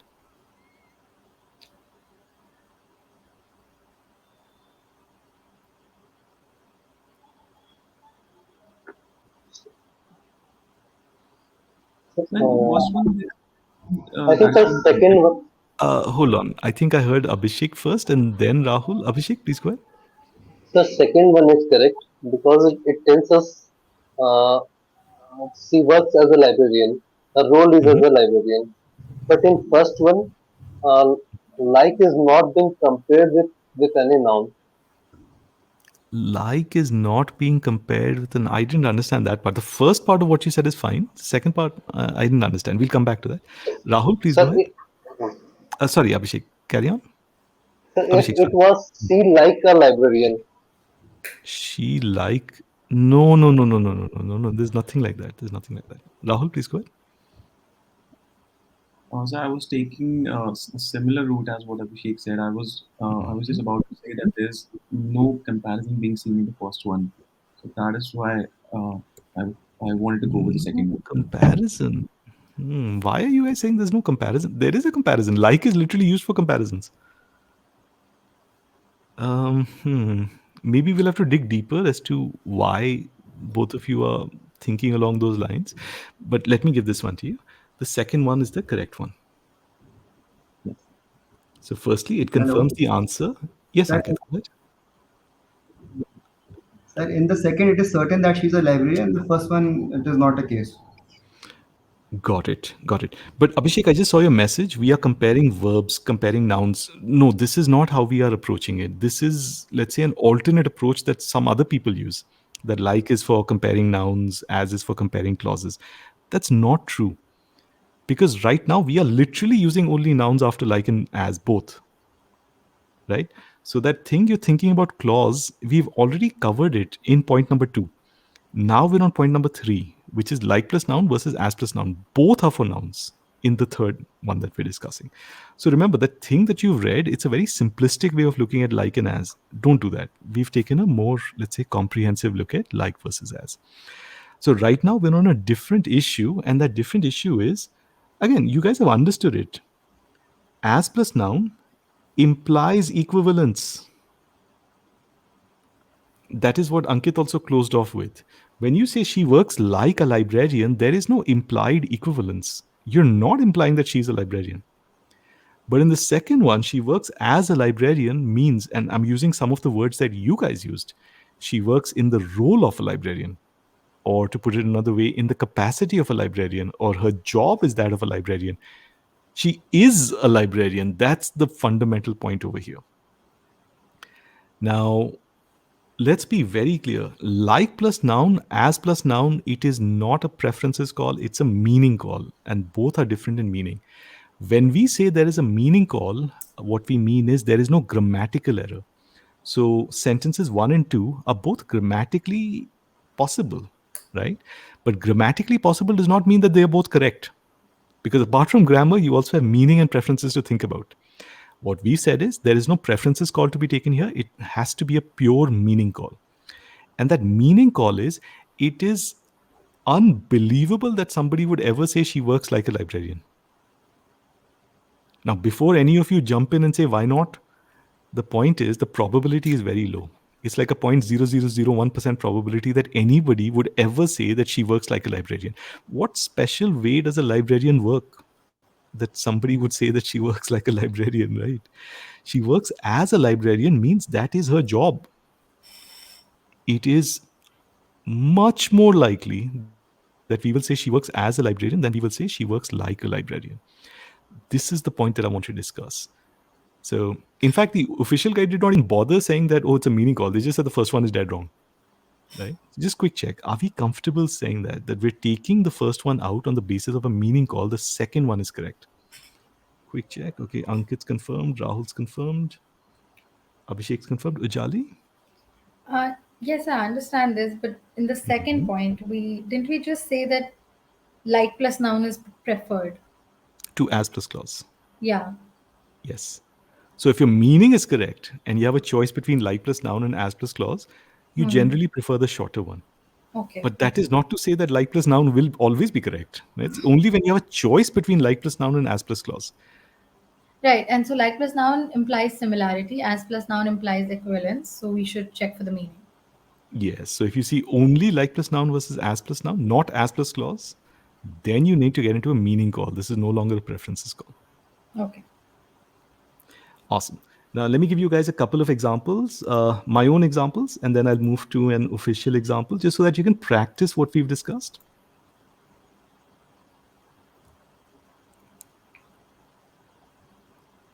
Okay, my first one is, yeah.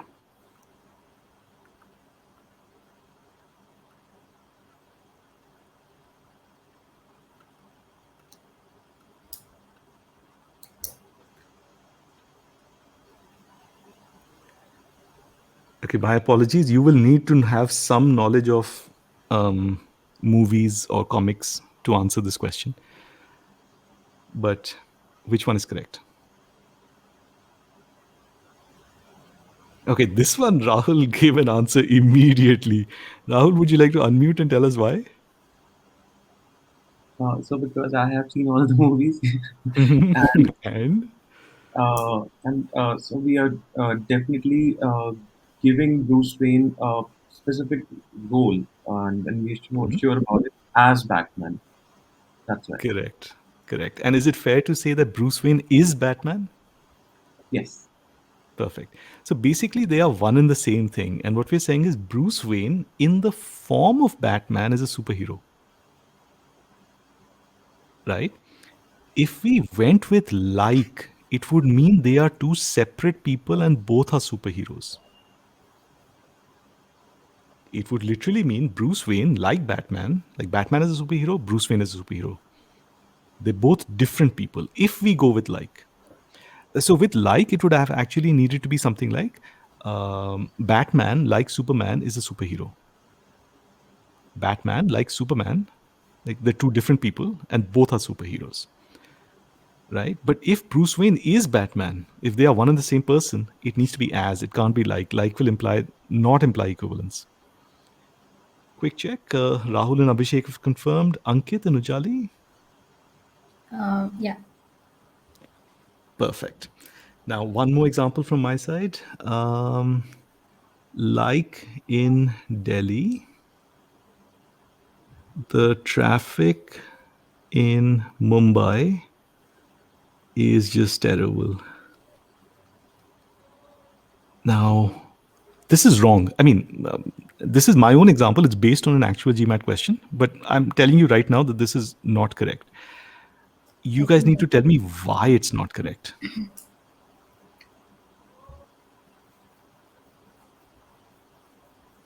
Let me just read it out once. My handwriting may not be that clear. Like in Delhi, the traffic in Mumbai is terrible.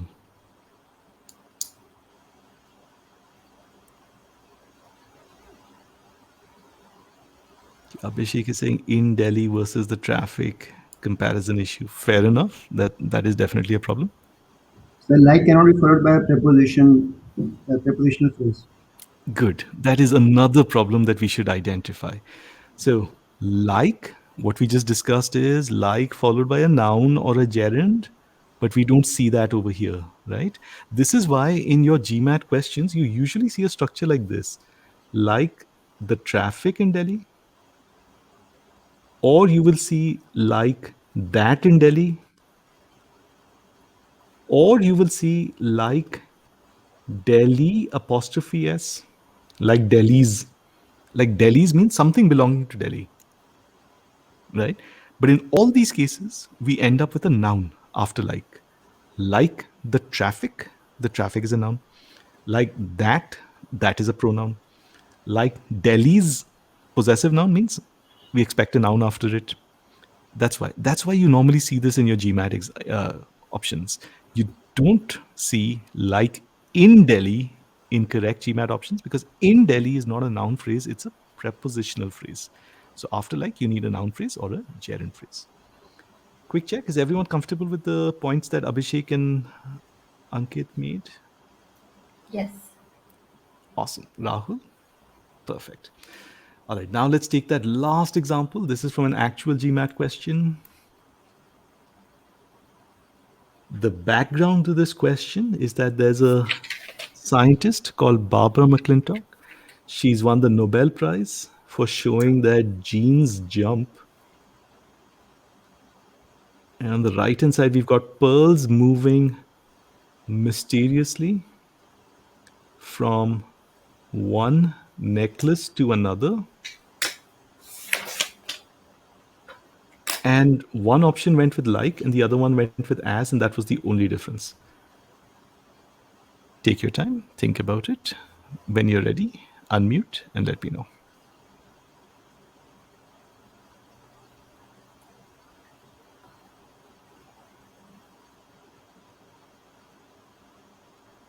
Like, Okay, Ujali is saying like, Ankit is saying like, Abhishek is saying like. Any one of you, please unmute and tell me how you got to that answer. You're right, like is correct. How? Why? So we don't want the equivalence here because we are saying the hypothetical that condition is there. We don't want to say Right, it's not hypothetical, but it is yeah, it is. non-equivalent. Yeah. Perfect. So basically this question is, I mean, assuming that we have enough common sense to know that genes cannot be pearls, right? But first, let me just quickly take a look at the right hand side. Sometimes people make a mistake and they say pearls moving mysteriously, that looks like a clause. It's not a clause. We know that INGs are never complete verbs, right? So on the right hand side, we don't have a clause. We just have a noun phrase. Quick check. Is everyone comfortable with this? Rahul, Abhishek, Ankit and Ujali? Ankit's confirmed. Ujali? yes. Perfect. So normally if we see a subject plus verb after a like, we remove that like option. But here we don't have a subject plus verb because INGs are never verbs unless they have a helping verb associated with them. Okay. Now, basically it comes down to genes jump like pearls or genes jump as pearls. Genes jump like pearls would mean that they jump in the same way as pearls, but they're not pearls. Genes jump as pearls means that they transform into pearls when they jump, or they jump in the form of pearls. As I said, the question expects us to have enough common sense to know that genes cannot be pearls. It doesn't give us that information, but it expects us to bring in at least that little bit of outside information and say that genes cannot actually be pearls. Perfect. Now let's clean up with like. If you see just like, right, like no, it's very normal to see like x comma y. If you see just like x comma y, this is not preferred just because just like introduces like an extra word, so it makes it slightly wordier, but otherwise there's nothing wrong with it. So you can absolutely say just like if you want, but it's a level 3 call. Now if you use like, you cannot use it with so. This is a level 1 error. You can never say like x so y. You can never say just like x so y. Quick check, is everyone comfortable with this?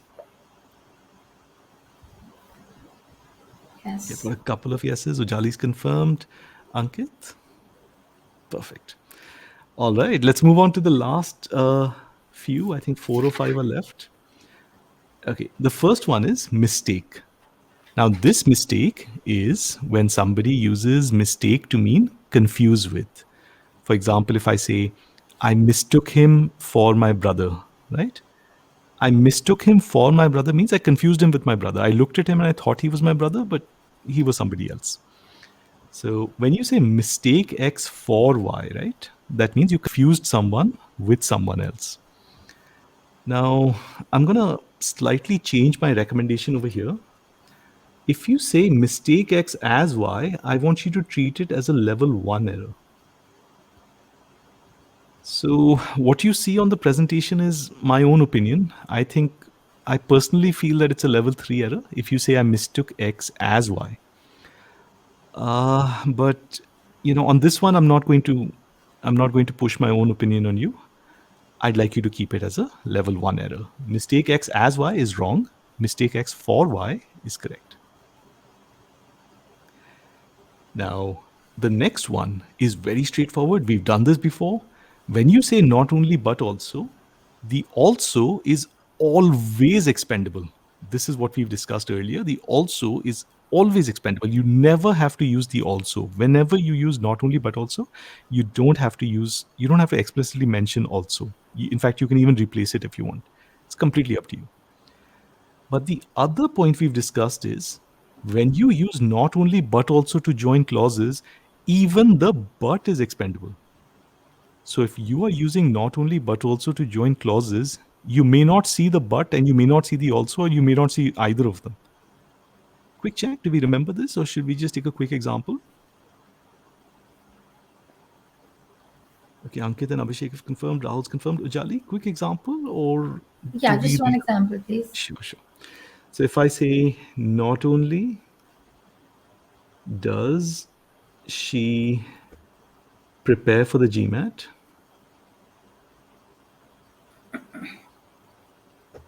she She prepares works, for. Oh, okay, she works, right? Okay. yeah, she works for a consulting firm or whatever, Mm-hmm. right? Now over here, normally what we would say is, oh, not only does she work, prepare for the GMAT, but she also works for a consulting firm, Yeah. right? So that word but would be there, that word also would be there, Yeah. right? So what we're discussing is also is always expandable. We never absolutely need to have it. But if we are joining clauses, like over here, we are joining clauses using not only but also. When we join clauses using not only but also, even the word but can be removed. Okay. By removed, we mean understood away. Right? Yeah. So that's why over here, you don't see the word but also. Not only does she prepare for the GMAT, she directly, you don't have the word but. She works for a consulting firm. Right. Thank you. Perfect. All right, now let's get to prohibit. Now, this one is again just one of those things we need to memorize. So if somebody says, I prohibit you from doing something, that is fine. I can also say, I forbid you to do something, but I cannot combine the two and say something like prohibit you to do something or forbid you from doing something. So remember, from is for prohibit and to is for forbid. We don't mix the two up. The next one is regard. This one is also very straightforward. We just have to remember it. You can regard X as Y, but you can't regard X to be Y. So, for example, I can say, I regard you as my friend. I cannot say, I regard you to be my friend. This is a level 1 mistake. The same thing applies. I'm sorry, not the same thing. Let me take that back a step. You can say, I view X as Y. You can say, I see X as Y. I can say, I think of X as Y. Right? So the only red element over here is regard with as. You can't regard with to be. You can't regard X to be Y. That's the only red element over here. Quick check. Is everyone comfortable with this one? Regard. Yeah. All right. 3 confirmations. Abhishek. Check. Sure about this? Yeah. Perfect. All right. Now we come to the dreaded so as to. Out of all the points we've discussed today, in like a very small number of them, I gave you my personal opinion. Over here, so as to is the only one in which I don't really have a good reason for what I'm about to say, right? I want you to not prefer so as to. Let me give you a couple of examples. She drove fast so as to reach her office on time. The twins are so similar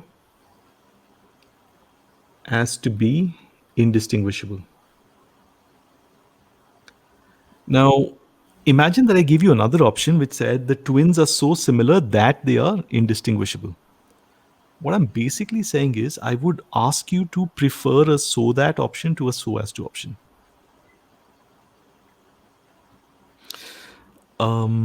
But as I said, unfortunately on this one, I don't have a very strong reason or very good reason to tell you why I'm saying this. So the simple reason is the GMAT has been a little inconsistent in how it looks at so as to in the past.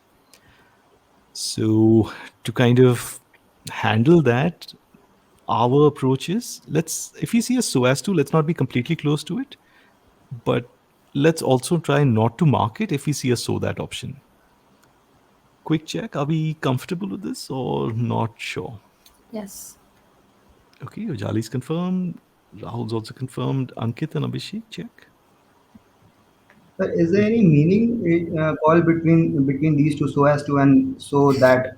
Because in one of the posts of one of the instructors, I found a very convoluted approach he has given, that between so as to and so that, how to recognize it. But that was very hard to interpret.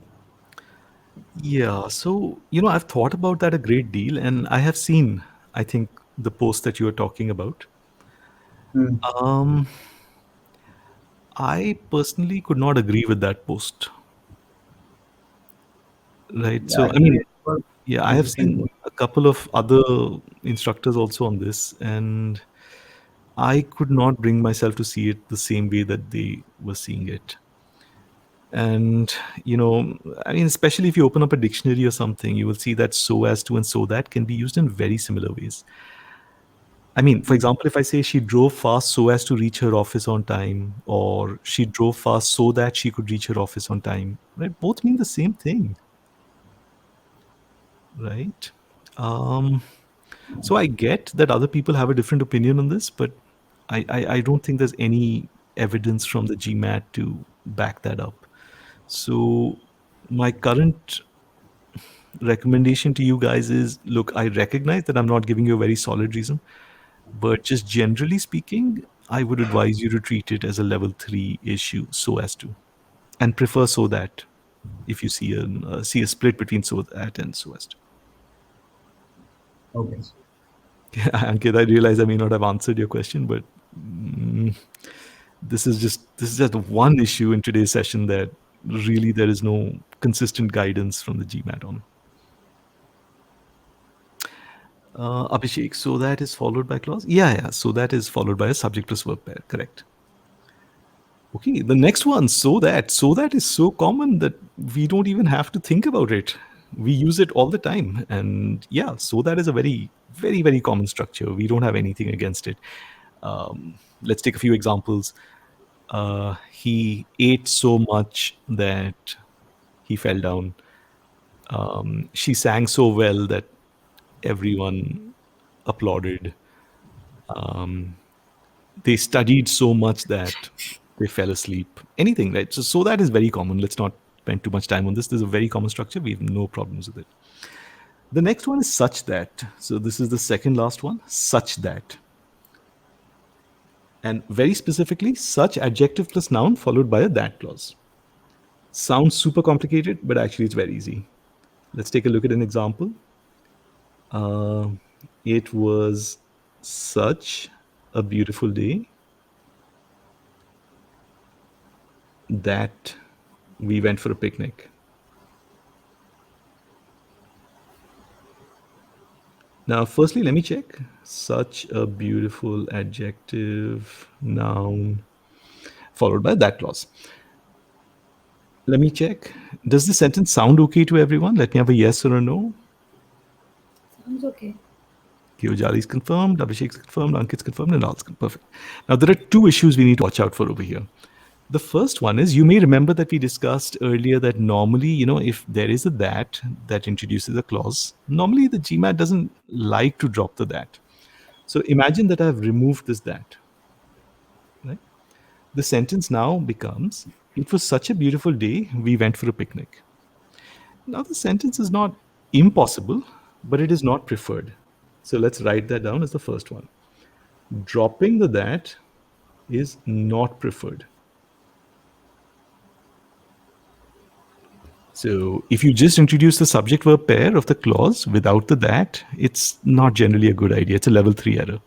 So it was such a beautiful day, we went for a picnic is not as good as it was such a beautiful day that we went for a picnic. But now let's come to the second one. Second one is, what happens if you drop the adjective? This leads to a major level 2 error. Let me drop the adjective. It was such a day that we went for a picnic. Now, this is grammatically correct. It was such a day that we went for a picnic, but what it means is it was such a day means it was that type of day that we went for a picnic. But we've completely lost like the essence of the sentence over here. Like, what type of day was it? And therefore, we've lost meaning. So, if you see this sort of structure without the adjective, that is almost certainly going to be wrong because that is a massive loss of meaning. Quick check. Is everyone comfortable with this also? Yes. Excellent. So I've received 4 confirmations. Now let's do the last one. The last one is an example of a very, very strong preference. So let me write that down over here. Try to is significantly better than try and. Let's take an example. I'll try to take the GMAT within a couple of months versus I will try and take the GMAT within a couple of months. Now, I will try and take the GMAT versus I will try to take the GMAT. Both are possible, but the first one is much clearer. The second one sounds like it's almost like two separate things. I'll try and I'll take the GMAT within a couple of months. So if you're trying to say that I will try, that is, you will try the taking of the GMAT, then it's much, much better to say I will try to take the GMAT. Quick check. Is everyone comfortable with this also? Yes. All right. Rahul and Ujali have confirmed. Ankit's confirmed. And Abhishek's also confirmed. Perfect. All right. So that brings us to the end of idioms. Let's quickly summarize what we discussed. Idioms involve a lot of memorization, right? But we try to keep that within certain limits. We don't try to discuss idioms that are not, let's say, backed up by things on the GMAT, or we don't try to discuss like thousands of idioms because the GMAT has a lot of other things that it tests. So I strongly recommend that you familiarize yourself with the common idioms tested on the GMAT, but try not to go overboard when it comes to idioms. Awesome. Abhishek, rather than versus instead of, very good. So we can discuss that right now, but I generally advise my students not to take a call on rather than versus instead of. But just for the sake of discussion, let's go through it. So some people think that rather than involves a choice, whereas instead of is more like a mistake. So, for example, if you say, I went to Delhi rather than Mumbai, it means you made a decision over there and you chose to go to Delhi. But if you say, I went to Delhi instead of Mumbai, or the flight went to Delhi instead of Mumbai, right? So, yeah, let's think about it. If you say the flight went to Delhi rather than Mumbai, it means that somebody made a decision and went to Delhi. The flight went to Delhi instead of Mumbai sounds like there was a mistake made somewhere, right? But this is again one of those things on which we literally have no evidence from the GMAT side, and therefore we try not to use it as a decision point. Abhishek, is that better? Perfect. Hello. Yes, Ankit, go ahead. In some of the forums, I've seen that it is written that instead has to be followed by a noun phrase or noun. No, no, no, no. You're thinking about instead of, not instead. Yeah, instead of is followed by a yeah. Of is a preposition. It has to be followed by a noun. Yeah, noun or But gerund. instead can be followed by a clause, right? Instead is an adverb. It has nothing specific about it. So it's not like it's a preposition where you know that, oh yeah, after this I must have a noun or a gerund. It's just an adverb. It doesn't really have any effect on the structure of the sentence on its own. Okay. So no such restrictions as to what you may see after instead. Instead itself does not have any other part of the element after it. What you said about rather than being more of a choice, Okay. I mean, would you uh, do you want to watch a movie instead of play, instead of Instead going of for a drive or something? That is also a choice. I agree with you. That's why I'm saying I don't discuss it with my students. We Okay. have no evidence. So again, see, some people have taken a certain position on it, especially on major GMAT forums. A lot of test takers come into contact with those opinions, right? But as I said, we are welcome to have our own opinions, and our opinions, at least our approach, is guided mostly by official sources. So because the GMAT does not differentiate between the two, and they've given us no evidence to think that they differentiate between the two, we don't advise our students to, as such, we don't try to differentiate between them. So I fully agree with you, and I hope Abhishek also does. But fair enough. The point is that once you guys have the information, then you can decide what is best. I can give you my recommendations, and then you can decide, okay, what should I do that works well for me, right? That is what we want for you guys. All right, so I'm going to pause the recording here. Thank you all for attending, but don't go away. I'm just going to stop the recording for a few minutes. There's something I just need to quickly ask you.